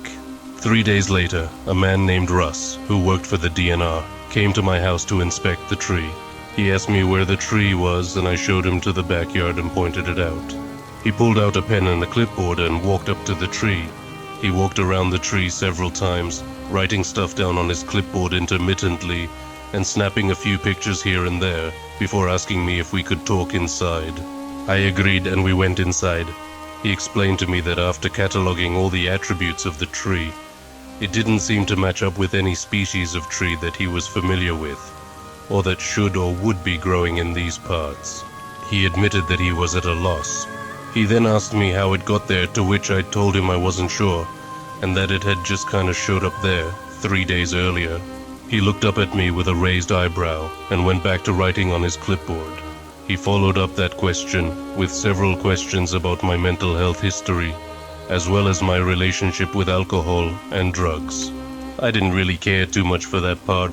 While I was known to enjoy a drink or two on occasion, especially a good bourbon, my drinking had never gotten to the point that I wouldn't notice something as blatantly obvious as a tree suddenly growing in my yard. After that portion, Russ concluded his report, letting me know that he would be in touch. Before he left, I asked him what would happen next. He said that he would submit his findings to geologists and arborists to see what they could make of it. He then said that there was a possibility that they may want to harvest the tree and study it for scientific purposes, given its peculiar origins, and that they may be willing to pay handsomely for the opportunity to do so. That part sure sounded good to me. On that, he bid me adieu and made his way to the front door, where I let him out. I then watched as he got into his van and drove away. The next couple of weeks went by as normal, save for the occasional strange noises at night. Meanwhile, the tree just stood there, looming over my backyard. One Wednesday, as I was cooking that evening's meal, a knock came at my door. I went over to see who it possibly could have been. When I opened the door, I was greeted by 2 men in matching suits. They flashed their badges and told me that they were with the FBI and that they had gotten wind of a mysterious tree in my backyard. I confirmed their suspicions and told them the whole story pertaining to the tree. They stood there, ever unflinching, as I regaled them of the mysterious tree. After I got done telling them the story, they thanked me for my time and made their way towards their car. Before they could leave, however, I asked them what it was that they were concerned with. They told me that the abrupt appearance of an unidentifiable tree had come up on their radar as something that could potentially be a matter of national security. I asked what that meant, to which they told me not to worry, that it was under control, and to have a nice day. After that exchange, they got into their car and sped away. Not knowing what to make of that discourse, I just headed back inside to finish making my gumbo. A little over a half an hour after the FBI agents left, there came yet another knock on my door. Who could it be this time? I thought to myself. I got up from eating supper and went to see who it was. I opened the door to see my ornery neighbor Bill, flanked by his equally unpleasant wife, Carol, standing there. They ran a farm just next door. "What can I do for you, Bill?" I asked. "I noticed several government entities been stopping by your residence. What you got going on here, Reginald?" "Well, if you must know, a tree appeared in my backyard." Little did I know, the utterance of that sentence would set something off in Bill, and would set in motion an unbelievable chain of events. "A tree? What kind of tree?" he inquired. "Well, that's the thing, Bill. I'm not exactly sure. And on top of that, I'm not entirely sure how it got there either." "Been hitting the sauce a bit too hard there, eh, Reg?" he said with a small chuckle. "Not more than usual now. I suggest you mind your own business." "What goes on in these parts is my business," he retorted. "So, what's so damn special about a tree?" "Well, given that it's currently unidentified, it may be extremely rare, or even one of a kind. The guy from the DNR said it could be worth a bit of money. Now, if you would kindly show yourself off my porch." At that, Bill's ears perked up. "Money, you say?" he said before a sly grin grew across his face. "Well, I'll be seeing you around, Reg," he said with a nod before he and Carol made their egress off my front porch, and I went back inside to enjoy my evening in peace. As the months went by, the tree remained largely unchanged. As spring wore on, and the leaves reappeared on the surrounding trees, the enigmatic tree stayed the same. It bore no fruit of any kind, and even stranger yet was that as the birds returned from their winter haven down south, never would they perch on the tree. It was almost like the birds knew something about this tree that us humans didn't. Another strange thing that I noticed over the course of those so many months was that the tree branches never moved. A stiff breeze couldn't cause even the slightest sway. I would look out on some of the windier days and see all the other trees blowing in the harsh wind, their branches whipping back and forth, but not that tree. That tree stood firm and motionless. Aside from the strange goings-on with the tree, I've also had to deal with other such nuisances recently. From time to time when I'd be outside doing chores, I would see Bill peering over the fence, just staring at the tree. Sometimes he would even be equipped with a pair of binoculars. No telling what he was trying to glean from that. One night after midnight, I even caught him trespassing on my property. He was just standing in front of the tree, staring up at it, unmoving and completely transfixed. I loaded my shotgun, went outside and chased him away, yelling at him to get and letting him know that if I caught him on my property again, that I wouldn't hesitate to call the authorities. The crazy fool was off his rocker.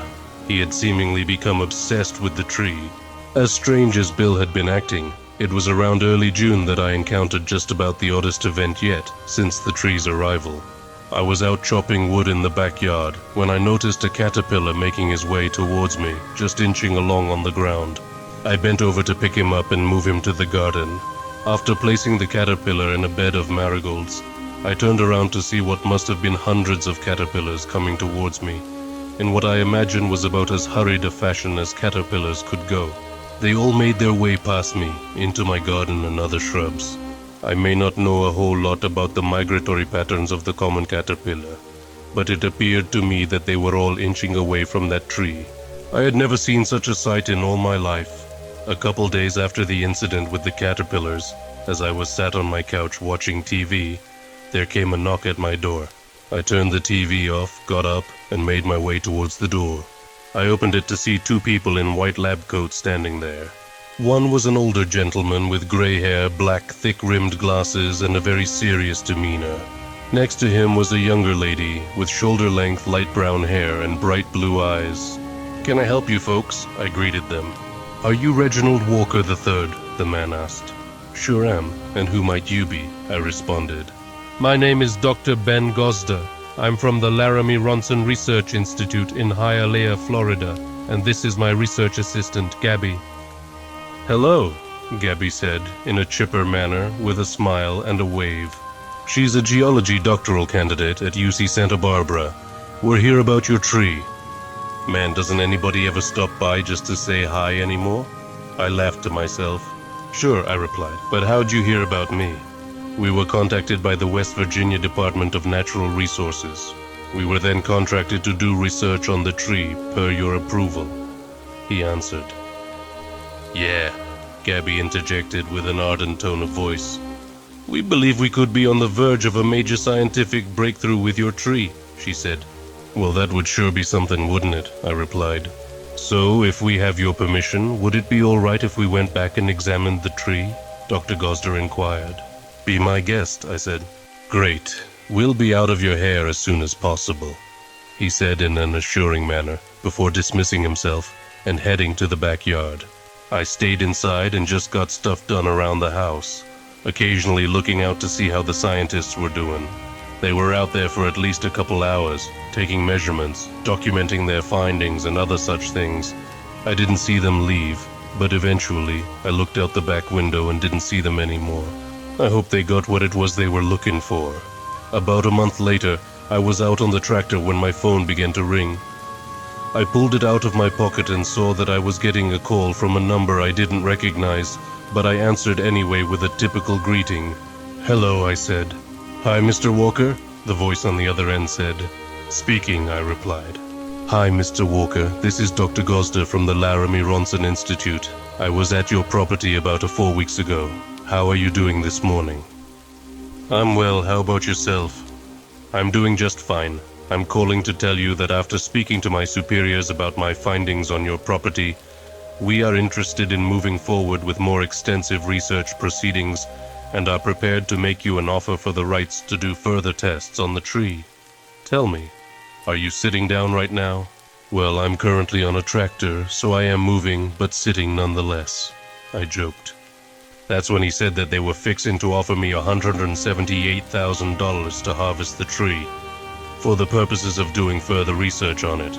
I was stunned when I heard the amount of money they were offering me. I'm glad I didn't fall off the tractor. I happily accepted their offer. He thanked me for my gracious gift to the scientific community and told me the check would be in the mail soon. I thanked him and we hung up. So, while I was still very much so perplexed by the tree, it looked as though it was about to net me a pretty penny. I figured this was an occasion that called for a nice, smooth glass of bourbon. With it being a small town and all, word traveled fast of my impending capital gain. And in no more than 3 days after getting the offer, lo and behold, it was front page news. There, plastered across the front page in bold lettering, where everyone across the county could see it, was the news of the sale. In what seemed like an attempt to shift the spotlight to himself, it appeared as though Bill had gone to the press as well. Because 2 days after the initial report, I saw in the paper that he was trying to stake some sort of claim to my small fortune, claiming that he gave me the seeds that grew the mystery tree, and that entitled him to a portion of the sum of money I was prepared to receive. An audacious and untrue claim, to say the least, but not unforeseen. It seems as though just about any time someone comes into a little bit of money, there's bound to be those who try to get a piece of it, spinning all sorts of craziness in their heads to justify their selfish, unfounded beliefs. It was later that day that things came to a head. I was outside pulling weeds in my yard when I heard footsteps come up behind me. You don't deserve all that money, said a voice in a snarl. I stood up and turned around only to be met with a bludgeoning force to my face. I fell to the ground immediately in severe pain. Seeing stars, I looked up to see Bill and Carol standing there. Bill was stood there with a crazed look in his eyes and holding a chainsaw, that being what he appeared to have struck me with. No, sir, you do not. My farm has been floundering for years, and you just luck into some fancy tree. Well, I'm not having none of that, he hissed sharply. If I can't has the good fortune you got from this tree, then you can't neither. With that, he and Carol left me, heading further back into my backyard. Still being woozy from the blow I took to the head, there wasn't much I could do. Bill and Carol made their way over to the tree. When they made it to the base of the tree, Bill fired up the chainsaw. A palpable wave of dread washed over me, and I felt utterly helpless. Bill let out a primal holler before ramming the chainsaw into the trunk of the tree. He sawed away for a few seconds before pulling the chainsaw away from the tree. It appeared as though he hadn't even made a dent in the tree. "What in the—" he said aloud with a degree of confusion in his voice before going back to sawing at the trunk. Just then, a mighty stern gust of wind came, knocking Bill and Carol to the ground and knocking the chainsaw out of Bill's hands. "What kind of god-forsaken tree is this?" Bill exclaimed. "Well, I got something else for you," he said with a wicked look on his face. Getting himself up off the ground, Bill then pulled out a match, struck it, and slowly approached the tree. "If I can't cut you down, I'll burn you down," he cackled. He then continued in a hobbled shuffle towards the tree, holding the match out. But before he could set the tree alight, a branch swung down, striking Bill in the side of the head and knocking him to the ground. As Bill sat back up, clearly shaken from the blow he had just taken to the head, the tree then plunged the tip of one of the branches directly into the top of Bill's skull and lifted him up off the ground. He let out an unsettling grunt while jerking and twitching, as the color drained from his face and his body began to go limp. After about a minute, the tree retracted the branch, and Bill's lifeless body crumbled to the ground in a heap. At that, Carol attempted to get up and run away but stumbled. From the ground behind her came 2 sets of roots that wrapped around her legs as she tried to scurry away.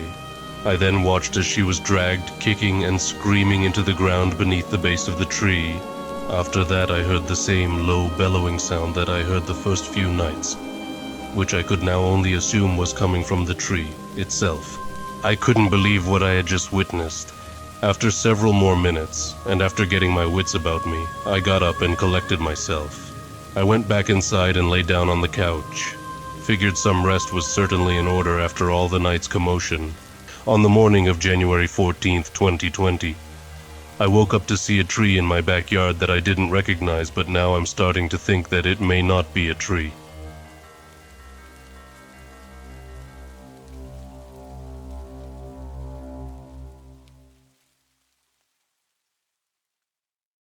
Hey, something weird happened to me last night, and I need a little help wrapping my head around it.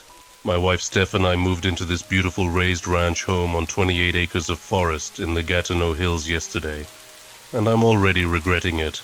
We got a lot unpacked and put away. I was even able to set up 4 wireless cameras around the outside of the house that sends a notification to my phone when there is motion, 1 for each side of the house. Unfortunately, the Ring camera won't be here until next week. Never needed to use any of this stuff being in the city, but I figured with all the wildlife around here, this would be a really good idea. I even set up the ringtone to be Carol Ann from Poltergeist saying "they're here" because I thought it'd be funny. After the long day, Steph and I were finally able to go to our new room and relax with a movie and cuddles. We were both exhausted and needed the break. We laid there and watched Scream 5 for about an hour before everything started. It was about 9 p.m., so it was pretty dark outside, especially with the cover of trees, but thank God for night vision. My phone goes off. I picked up the phone hoping to see maybe a deer or maybe even a bear since they are around these parts. I look at the camera that pinged, seeing nothing. Weird, but maybe it was a bird that flew off. I put the phone down and continued the movie. About 20 minutes later, alarm goes off again. I picked up my phone and again nothing there. This happened again 5 minutes later and again 5 minutes after that. It was then I decided to keep my phone in my hand and watch. I stared at my phone, trying to get a glimpse of what these cameras are picking up. Off in the tree line, I could see something moving behind a tree. I couldn't make it out though, it was just a mass bobbing out every so often. They're here. Something, what looked like a ball, was suddenly launched from where the mass hid, setting off the camera and falling out of frame. That was strange, and Steph agreed, but the thing isn't moving behind the tree anymore, so maybe it was a bear and went away. Can bears throw things? About 2 hours later, I was finally ready to turn in for the night. Steph had fallen asleep about 45 minutes earlier, and all was quiet with the cameras. Right when I had closed my eyes, the cameras went off. They're here. I grabbed the phone, groaned, and looked. It was the front camera this time. Again, nothing was there. Bang, bang, bang. Someone pounded on the door. I got up and rushed downstairs because the knocking was beginning to shake the house. Bang, bang, bang. I crept up to the violently beaten door to peer outside the peephole. Right before my eye hit the hole, the banging stopped and no one was there. They're here. My phone went off, making me jump off the ground. I looked at the phone just to see a white flowing garment leaving the frame. I opened the door and stepped outside. I was greeted with silence. It was as if the air itself had stopped. The pit of my stomach felt heavy, like a brick sat buried inside. The feeling was too much, so I went inside quickly, locking the door.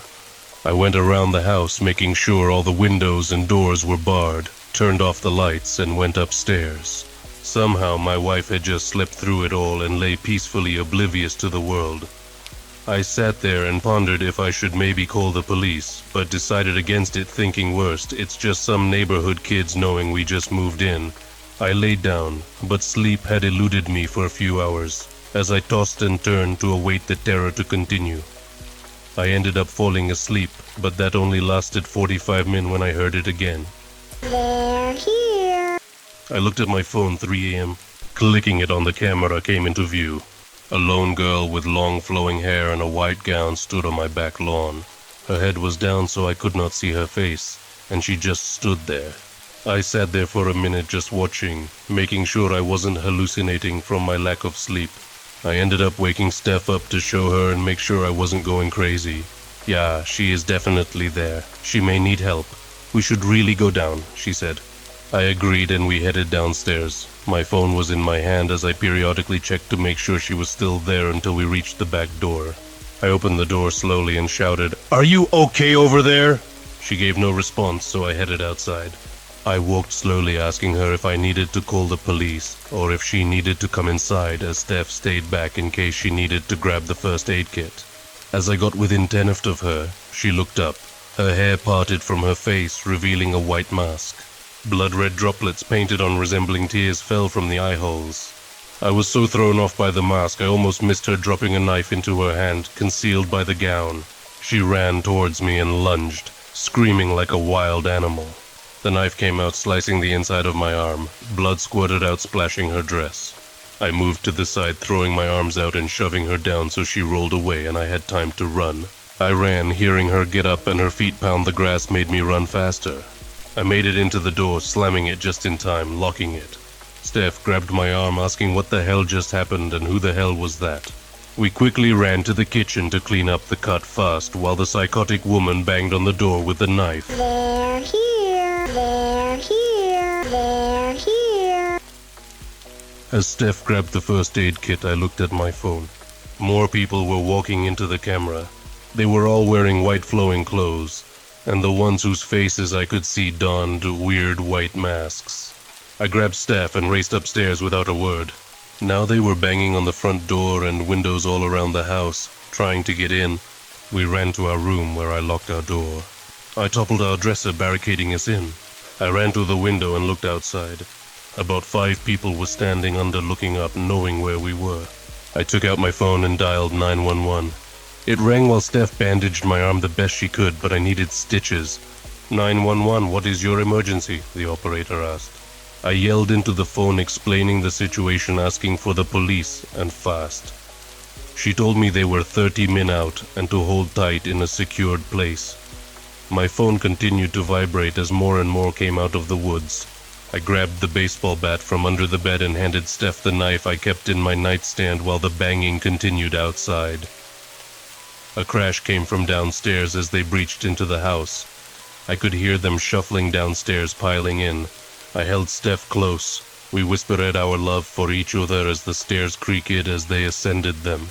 We knew this was the end. If it was 1 or 2, then maybe I would have had a fighting chance, but there had to be at least 12, and I knew I wouldn't be able to fight my way out. They reached our door. Bang, bang, bang. There was a rhythmic pounding as they tried to get in, then metal scraping as they began to stab the door. A knife pierced through, shining a beam of light from the hallway. I kissed Steph one last time, closing my eyes as I held her as close as I could. The pounding stopped suddenly. No noise, no shuffling, nothing. I knew it was too good to be true, so I just waited for the shoe to drop. We sat there waiting for what seemed like an eternity, but in actuality, it was about 7 minutes of silence. Blue and red lights flashed against my eyelids, which made me open them. The cop shouted out hello from downstairs. We cautiously got up to go to the door, pushing the dresser out of the way and opening the door. The only thing out of place upstairs was the single knife hole in the door. I yelled at the cop that we were coming down. As we made our way down, again we realized nothing was out of place. As we reached the police officer, he introduced himself as Sergeant Bachman and told us about the door being open, which is how he got in. After we explained the events of the night, I went to pull up the security footage of the event to show him. File corrupted was all that displayed. All the night's events were gone. As we looked around, the only evidence that anything happened was the knife hole, my arm, and our word. The police say they will have extra patrols in the area in case anything happens, but we have decided to stay in a motel not knowing what to do. That is where I am writing this now. What could it have been? People playing a prank? A cult? Ghosts? Aliens? I just don't know. I am at a loss here. How does that many people just show up and leave without a trace?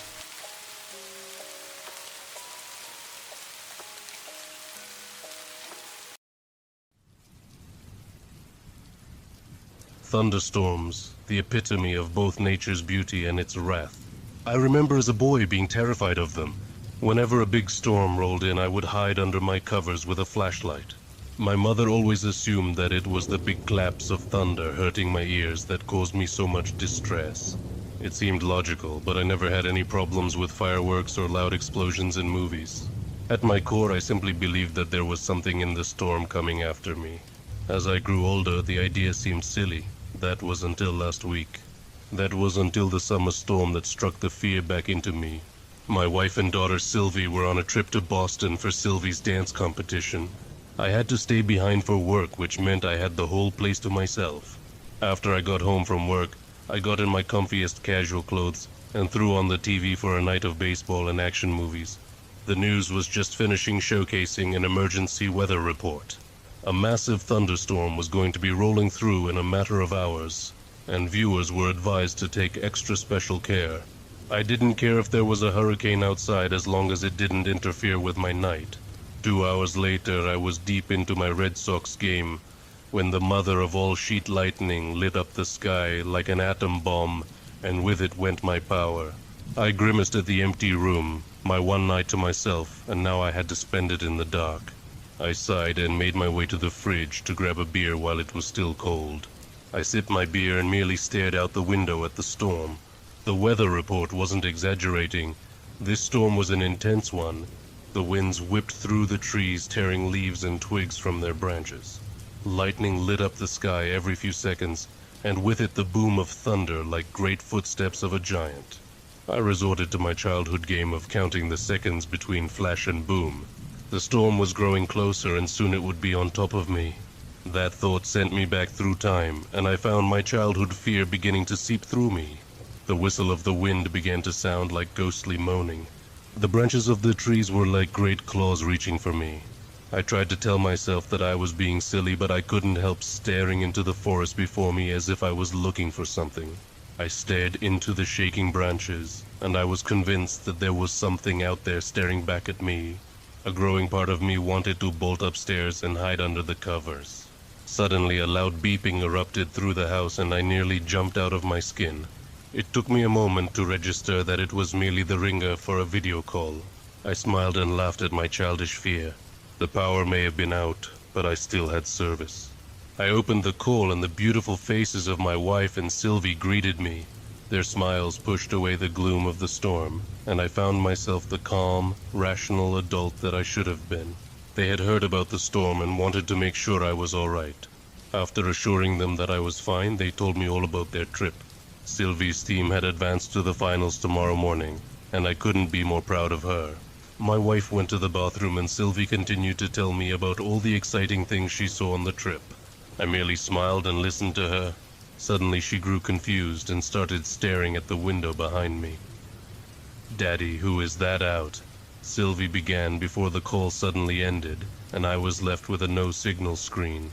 Great, I was now stuck there with no power or phone. I turned around to check the storm's progress when another bout of lightning lit up the sky. The flash couldn't have lasted more than a second, but in that moment I could swear I saw someone in my backwoods. I shook my head at the impossibility of the matter, but it was only a matter of seconds before another flash took the sky. This time there was no mistaking it. There was a man between the trees. I could only see him in flashes, but I could tell that he wore a long, dark brown coat and a pitch-black hat. Another flash lit the sky, and man was now closer to the house. I could see that he was very old with long white hair. I had no idea who in the world would be back there. The woods were very small and private property. Besides, no sane person would be out in this rain and thunder. Another flash followed almost immediately by a clap of thunder. The storm was getting closer, and so was the old man who was now just behind my fence. A second flash followed the previous by mere milliseconds. This time the mysterious stranger stood in my backyard. A blast of sheet lightning broke into the sky and my whole yard became visible. The old man was at the bottom of the stairs leading to my deck. Only old man was the wrong word for him. What lay before those steps was a monster. His skin was a grayish purple and covered in defined ridges. He possessed no lips, allowing for his rows of misshapen and sharpened fangs to jut out for the world to see. Around his eyes were deep gouges of missing skin, revealing nothing but shadows underneath. His eyes were mesmerizing as they seemed to glow and pulse with purple electricity, like summer lightning. Those eyes were fixed directly on me. When the flash ended, I wasted no time bolting upstairs. I flew up to my room with my heart beating in my chest, threatening to burst. I rushed into my bedroom and locked the door tightly. Just as the lock snapped, another massive burst of lightning lit the sky. I could see my shadow on the wall, but it was not alone. Another shadow projected itself on the wall from behind the window pane. I could see the silhouette of the old man outside my second-story window. His long hair twisted in the wind and wiggled as if it was alive. The beast had its hands raised, and to my horror I could see long claws stretched out like knives. I could hear a subtle scratching at my window as if the monster was trying to get in. The flash passed and I dived under my blankets. I didn't care that I was a grown man pushing 40. I simply did not want to see outside anymore. As I lay there, I could see even through the thick comforter. A blast of lightning accompanied the most blaring burst of thunder that I have ever heard. The storm was now on top of my house. It was difficult to make out over the thunderous blast, but I could swear that I heard the sound of footsteps on my roof right above my head. I covered my ears and slammed my eyes shut with all my might, silently willing the creature to go away. I don't know how it was possible, but when I opened my eyes it was the next morning. I was greeted to a beautiful sun rising behind the trees and the soft sound of birds singing in the distance. The blinking light of my alarm clock told me the power had been back on for several hours. I had somehow slept away the storm. In the light of the morning sun, my fear from last night seemed childish indeed. I looked at the window and found no scratch marks from some terrible fiend. I had decided that the whole experience was a nightmare brought on by childhood fear of storms. I made myself a coffee and decided to go outside to see the neighbors. Across the street were 2 police cars and an ambulance at Mrs. Patterson's house. The paramedics were taking a sheeted body out on a stretcher.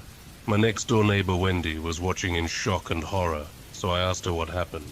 She told me that the wind from the storm blew something into Mrs. Patterson's window and she was struck dead. I looked back and felt the color drain from my face as I noticed what looked like claw marks at the top of her living room window. I found myself once again trying to tell myself it was all a terrible dream and that Mrs. Patterson's fate was a freak accident. After a few days I managed to convince myself that everything was fine. That was until I found shingles from my roof in the bushes. I decided to climb to the roof to assess the damage. What I found nearly stopped my heart. There, scratched into the shingles, were the words, Billy, a name I haven't gone by since childhood. The storm may have passed for now, but another will be back, and when it does, you can be sure I'll have my curtains closed.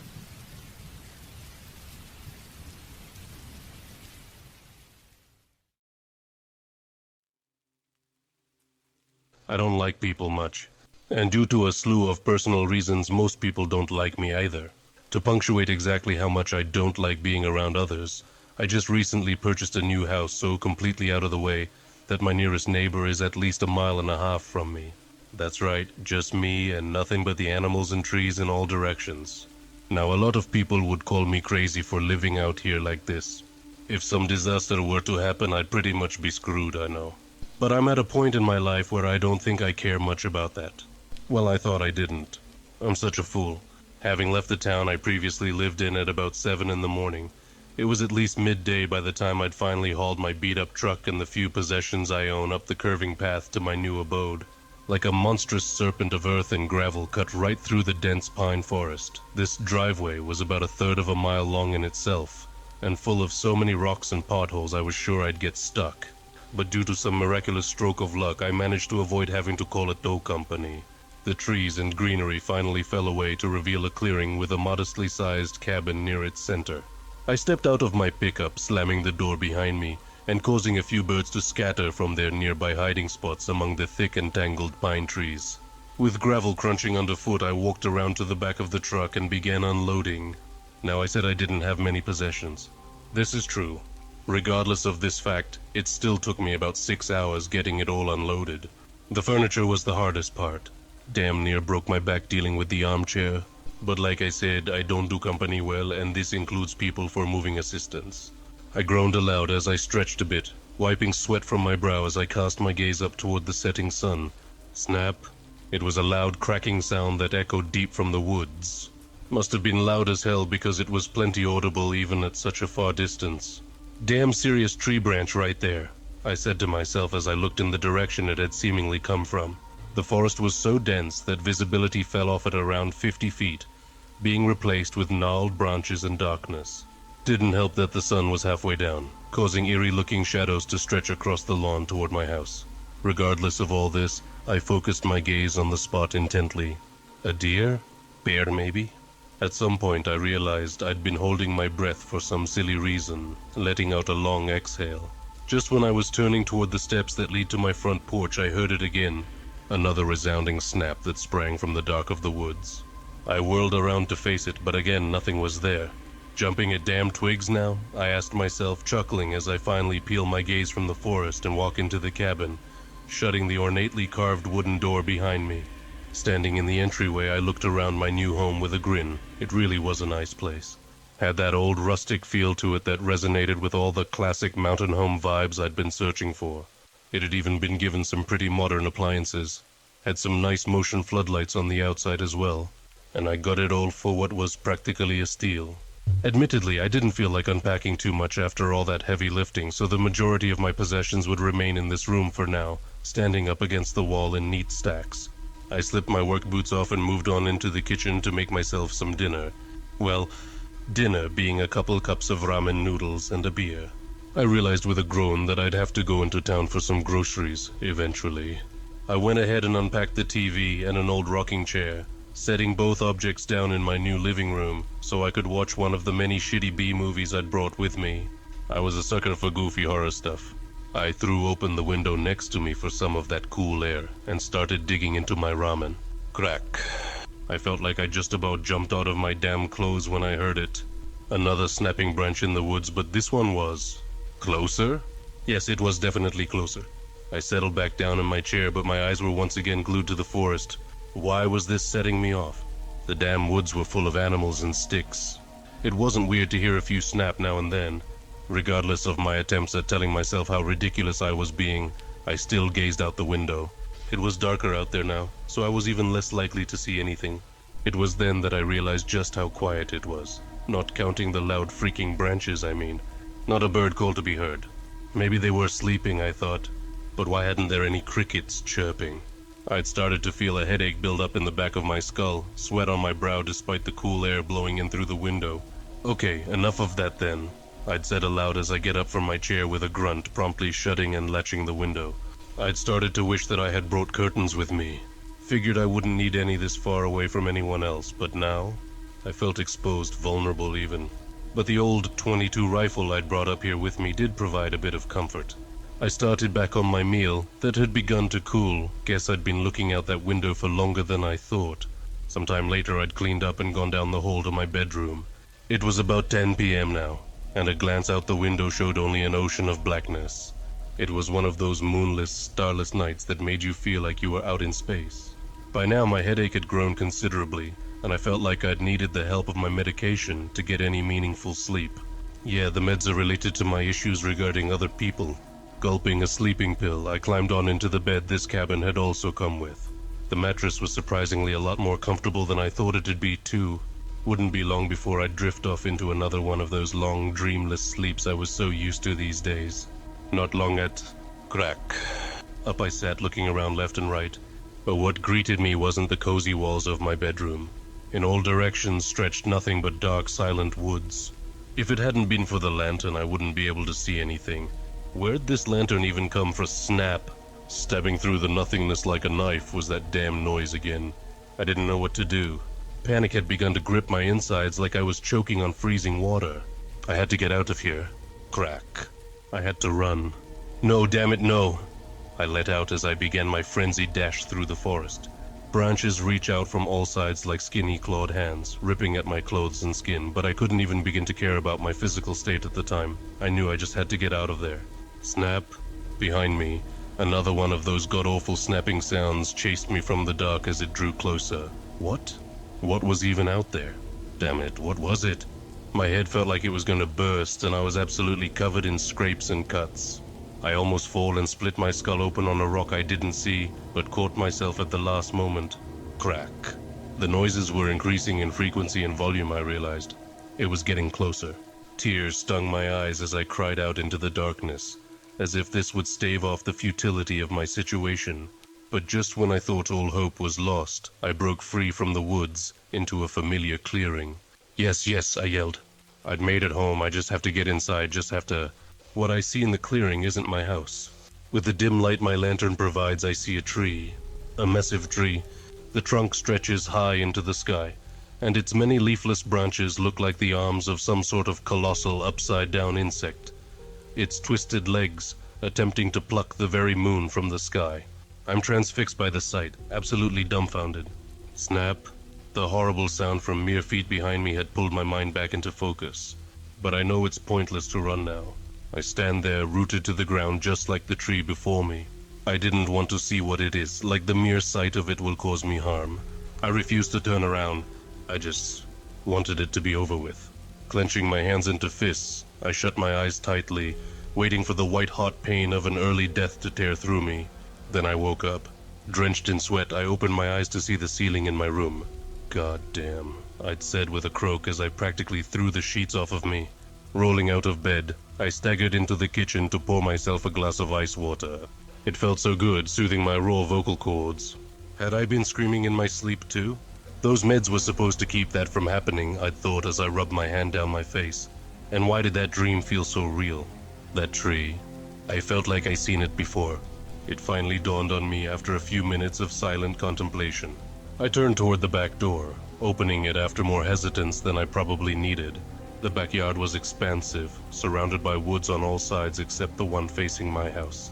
A few small trees dotted the lawn here and there, but smack dab at its center was a gigantic tree stump. The thing had to be at least 10 or 11 feet wide by my count. I'd seen this in one of the pictures that had advertised the house on the website I found it on.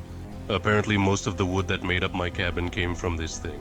I walked across the lawn, letting the cool morning air soothe my still very warm body, until I stopped a few feet away from the stump, looking down at it. Well, this stump was certainly a lot more dead than the tree in my nightmare, but the width of it seemed spot on. Having such a god-awful dream on the first night in my dream home seemed par for the course with my luck. I turned and trudged my way back inside, but not before taking one last look at the woods toward the very back of my yard. It was midday after an uneventful morning passed, and I decided that maybe I would just bite the bullet and head into town for those groceries. And curtains, I grimly reminded myself. The whole way there, I just kept looking into the woods on either side of my path. And when I rolled over a branch, the snapping noise it caused damn near made me swerve off the road. Those damn woods. I took a breath to calm myself. Just a dream, you'll love it here, I said. The drive took about 40 minutes or so, total. But I could probably cut the time down after I remove all those rocks and fill in the potholes. The transition from dirt and gravel into pavement marked my arrival into the small pocket of civilization that was the town. Toward the center was a small shopping center that pretty much held all of the businesses here. Found myself a parking spot and went inside. I walked through the sliding doors of the grocery store, past the only employee stationed at the checkout area. Looked like an older woman, her hair tied up in a messy gray bun. She had thick glasses that really gave her an elderly librarian sort of look. I hope to God she wasn't chatty. After about 20 minutes of walking around on old and yellowed floor tile, I'd amassed a fairly decent haul of items. I figured it was time to check out, so I turned and started down the somewhat claustrophobic aisle when a snapping sound from behind caused me to come to a dead stop. Here? There's no way, just no way. I hear myself choking out. I whipped my head around so fast it could have broken my neck, but to my intense relief, I just see another employee. He was using a box cutter to break plastic straps that held a box closed. I stared for a moment before a laugh slipped its way out involuntarily, causing the guy to look my way in confusion. Realizing I probably looked crazy for doing so, I promptly turned and walked the rest of the way to the front. The elderly woman behind the checkout counter offered me a smile, and I did the best to return the gesture, but it just felt awkward and forced, as usual. "Haven't seen your face before. New in town?" she asks me. Inwardly, I groaned. Yep, there's the question. I attempted to answer her as cheerfully as I could muster. "Yeah, just moved in yesterday, actually." She nodded as she continues to scan my items. I wished she'd scan them faster. She spoke up again. "I can always tell I got an eye for faces. Whereabouts are you located anyway?" I blink a few times. "Moved into a place up the dirt road, the new cabin," I said before my brain knows what it's doing. Why did I say all that? Could have just made something up. Well, she's just some old lady anyway, I figured. I broke out of my train of thought when I realized she'd fixed me with a strange expression, her prior demeanor having melted away. She would then wordlessly hand me my last bag, and I took it from her confused. Had I offended her somehow? Typical. In the end, I let out an awkward half-laugh before opting to leave with a quick goodbye. The drive home was done in complete silence. Upon getting home, I began to hurriedly throw curtains up over all the windows. I tried to tell myself it was just for the sake of privacy, but that was a thinly veiled excuse at best. Only after blocking my view of the forest completely did I prepare dinner. I put on some music and even sang along to it, trying to block out any other potential outside sounds. More time passed and it was eventually 8 p.m. The sun was well into setting. I could see only a faint bit of light slipping in from between the curtains in my living room. I sat down into my armchair that I'd unpacked a few hours ago, sighing and watching some of that mind-numbing TV. At some point, I guess I'd slipped into an unwanted nap, because the next thing I knew, I'm jolted awake once again by the TV I'd left on, I'd so conveniently decided. Looking at my watch, I saw it was 12 a.m. Great, I'd ruined my sleep schedule with a 4-hour nap. With a groan, I rose from my chair and fumbled my way down the dark hallway to my room. I'd figured that after last night, I should try 2 pills instead of 1 this time. This way I'll be out like a light for sure. I'd taken both, slipping into bed and rolling onto my side to see my now curtained window through the gloomy darkness of my room. 20 minutes pass and I'm really starting to feel those pills taking effect. That familiar fuzzy feeling in my brain was setting in and I was... Snap. My drooping eyes open wide, bloodshot. My gaze is locked on the window. It was out there in my yard, I just knew it was. Inwardly, I fought with myself to rise from my bed and walk over to the curtains. I had to know. If I knew, I'd stop being so afraid. It's just a damn wild animal, just an animal, just an animal. Just an animal, I whispered as I pulled the curtain aside just enough to peek through. It was dark out there. Dark enough that the meager moonlight only allowed vague silhouettes to reveal themselves. Had to look around for a moment before I finally spotted. Toward the center of the clearing stood a familiar shape. A deer? No, a bit too big. I decided that it's an elk, but it was just so hard to see that all I got was a dark elk-shaped blob. I could make out its tall, lanky legs, and its huge set of branching antlers that sprouted atop its head. I sighed in relief, grinning to myself for being such a baby about all this. I'd begun to look away when another snap from outside caused me to turn back around in confusion. What was it stepping on to make those noises? I cleared my yard pretty well this morning. I continued to watch it curiously, but I could feel those pills taking effect more and more with each passing second. After about a minute of watching the thing, it finally dawned on me. Didn't I have motion lights? Why weren't they on? Actually, had this thing moved at all since I started watching it? I attempted to swallow, but my throat was dry. I kept watching it. Another minute passes, then 2 more. "Please, just move, please," I said hopelessly. But it just stands there in the dark like a statue, like something fake. God damn it, why wasn't it moving? It was wrong. Everything about this was just so wrong, I decided. A noise catches my attention, a soft creaking noise coming from the elk. The thing... It grew in intensity until... Crack. Its antlers, its goddamn antlers. They twitched, then cracked and shifted like those insect-like tree limbs I'd dreamt of, like someone breaking an arm out of place in multiple angles, like... Crack. The antlers shift again and crack again a few more times. I shut the curtains quickly to block it from view, but the memory of it is burnt into my mind. It was dark in my room. It didn't see me. It couldn't have seen me. Please God, don't let it have seen me, I thought. I just end up sitting there on the floor under the window, panting and sweating, waiting for something to happen. But even with this fresh fear coursing through me, I could feel those pills fighting to put me under. Staring up at the clock on my bedside table, I started counting the passage of time. 12:30 a.m., 12:45 a.m., 12:50 a.m. I'm finally out around this time, I think, but I have that same horrible dream and I wake up screaming in the morning. From my very uncomfortable spot on the floor, I was relieved to see that there was light streaming in through the curtains. I got up, stiff from my unfortunate sleeping location, and threw them open to reveal an empty backyard with that massive stump at its center. That thing was standing on that stump, wasn't it? No, it wasn't, I stubbornly thought. There wasn't anything there. That was all. All just some sleeping pill-fueled hallucination. This whole thing has just been in my head like everything always is, I tell myself. What an idiot I was. Regardless of how much I tell myself it didn't happen, I only went outside once to get the mail down at the end of my driveway. Otherwise I was shut up in my cabin with the music blaring. I really liked this music. I dug out some books that I hadn't touched since buying. I put on a movie, only to realize halfway through that I'd watched it the day I moved in. Something kept distracting me. The thought of that thing I saw through my window. But I just as quickly reminded myself that it wasn't possible.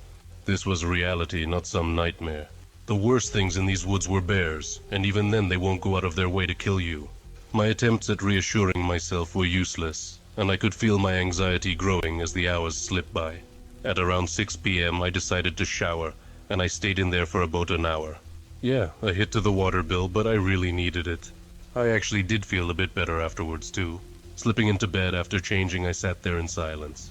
I figured that I'd forgo the sleeping pills, to prove to myself that all of this was just the side effects of some faulty drugs, and I'd end up getting a lot of money for financial compensation or some shit. Yeah, they were supposed to keep me from having shitty dreams, but the last two were worse than anything I'd ever dreamed before, and I wasn't about to go through that a third time. I stared at the clock, watching the time tick forward and internally on high alert for any totally not real noises. But I didn't hear anything, only the usual forest sounds of crickets. I slid further under the covers and let sleep take me, for better or worse. Why hadn't I just taken the damn pills? I woke up startled awake by rapid thudding footsteps coming down my hall. It was here in my freaking house. How? I just kept asking myself how as I scrambled toward the edge of my bed, toward the wall that had my .22 mounted on it, but it was too late. My door flew open, but what stepped in wasn't the thing outside my window. It was a man in dark clothes. Yes, someone had broken in. I froze in my tracks as I noticed he had a gun pointed at me. "Don't you freaking move!" he yelled at me, and I flinched from the volume. I complied, remaining stationary. Look, I don't have much to steal. I tried to say, but I'm cut off by another scream from the intruder. "Shut the hell up or I'll blow your brains out. Come here." He gestured to me with the weapon, and I reluctantly did as he commanded, walking towards the open door. Why was my luck so shit? I get over these nightmares just to be confronted with a very real situation like this. He'd forced me out ahead of him, into the adjacent living room down the hall. "Stand right freaking there," he said, and I did so. I stood there silently for almost 15 seconds. What was this? Was he thinking about what to do with me? A sharp blow to the back of my head with his gun answered that question. I fell to the floor, hitting my head again on its cool surface. The whole world just started spinning. Had my eyes on this place for a few days. He told me, walking around my crumbled form. I could feel a warm trail running down the back of my head from where he'd hit me. "You should really start locking your doors." Damn it, I'd been so scatterbrained yesterday I forgot even that much. This guy had really taunted me about it too, the goddamn asshole. Couldn't he just steal all my shit and get it over with? He had been about to hit me again, I think, when it happened. Crack. That noise, it came suddenly and loudly. Even in my dazed state, I could feel the fear bubbling up. My attacker apparently heard it too, which meant it was real. It had always been real. "What was that?" he asked aloud, looking down to me. "You got someone living here with you, huh?" I shook my head as best as I could manage, but another snap from outside drew his attention again. "Yeah, you do, freaking liar," he spat out at me. He angrily marched his way down the hall, wood creaking under his shoes, as he barged out through the back door and into the darkness, bellowing loudly. "Hey, don't move or I'll shoot your—" The motion sensor lights snap on like they were designed to do. They hadn't been wrongly installed or faulty, of course. The only wrong thing in this situation was that thing outside. From my angle on the floor, I couldn't see the man anymore, just the illumination cast into the room by those bright lights outside. I heard the dumbfounded confusion in the man's voice, his absolute lack of understanding at what he no doubt saw standing in the middle of my yard. "What the hell?" he'd said. Snap, snap, snap, snap, snap, snap. Then the screaming began, first in terror, sheer unadulterated terror. I heard him running back to the house, screaming like that the whole way. The snapping and cracking was maddening, like whatever out there was excited to see that pitiful man. A shark smelling blood is what came to my mind at the time. His screams shifted almost instantly to those of agony, and he began to beg for his life. The sound of his voice was being rapidly moved from place to place outside, as if he were being thrown about by some great force. I struggled with all my might to get to my feet, and finally did so. Moving down toward the open back door, I had to fight against all my instincts that were telling me to flee right then and there. As I reached the door, I shut my eyes. I didn't want to see it. I thought I did before, but now I knew without a doubt in my mind that I absolutely must not see it. A few warm droplets splash across my face right before I slam the door shut, locking it. Cracking like someone bending a bundle of twigs until they all broke at the middle, I turned and frantically sprinted to my front door, the door that the would-be robber had probably come through. Finding it unlocked told me this hunch was true, and I promptly locked that door as well. Turning again to my back door, I now only realized that the screaming from outside still hadn't stopped. It had only grown more intense. I could hear vague words and phrases. His pleading had devolved into what sounded borderline deranged. He apologized over and over to his dad, his mom, others I could only assume he knew. At one point, his screaming turned into hideous laughter, only to return to screaming minutes later. Even when blood filled his lungs, even when his vocal cords were shredded, he kept screaming. Why wasn't he dead? How wasn't he dead? I felt absolute sorrow for this man, and he'd beat me over the head and tried to rob me only minutes earlier, snapping like someone breaking every bone in their body. How can I most accurately describe the sounds he made? Maybe like a guy who'd fallen into a wood chipper feet first.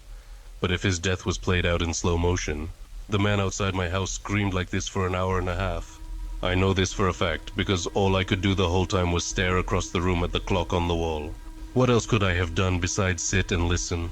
The snapping noises of the thing outside and what I assumed were the man's bones being broken just blended together. Finally, mercifully, the screaming tapered off into a pitiful gurgling whine and then silence. I sat there, I just kept sitting there, not moving, not even to get up and clean my head wound. I sat until the sun had long since risen, and when I finally got up, it felt like my body was made of jelly. I walked to the bathroom, looking into the mirror. What had felt like warm rain on my face when I'd been at the door earlier was made out to be speckles of blood that had long since dried. After frantically cleaning it all off in the sink, I left the room, then looked to the back door. Walking to it made me feel like I was on the moon. Everything was in slow motion. This couldn't have been real, I pointlessly thought. I finally pushed it open after what felt like a million years had came and went. It had been real. It had all been real, of course. What I saw I'll never forget. All the drugs in the world won't dull that scene. Strewn about my yard was the man. Yes, I'm sure that was him, all over the place. The grass was stained red, and looking to the side of my house revealed it was painted a similar color. There was meat everywhere, organs, fractured bones stabbed vertically into the earth. But the bones were so white, so clean. I doubled over and puked up the remnants of last night's dinner. Warm bile and snot coated my mouth and nose and left me choking for breath as I sputtered. Raising my head again, I noticed something else in the middle of all this carnage. The tree stump had grown into a tree again. It was alive again, significantly shorter than the one in my dreams, but still definitely a tree. In the twisted branches of that tree hung the man's intestines, draped from branch to branch like fleshy power lines.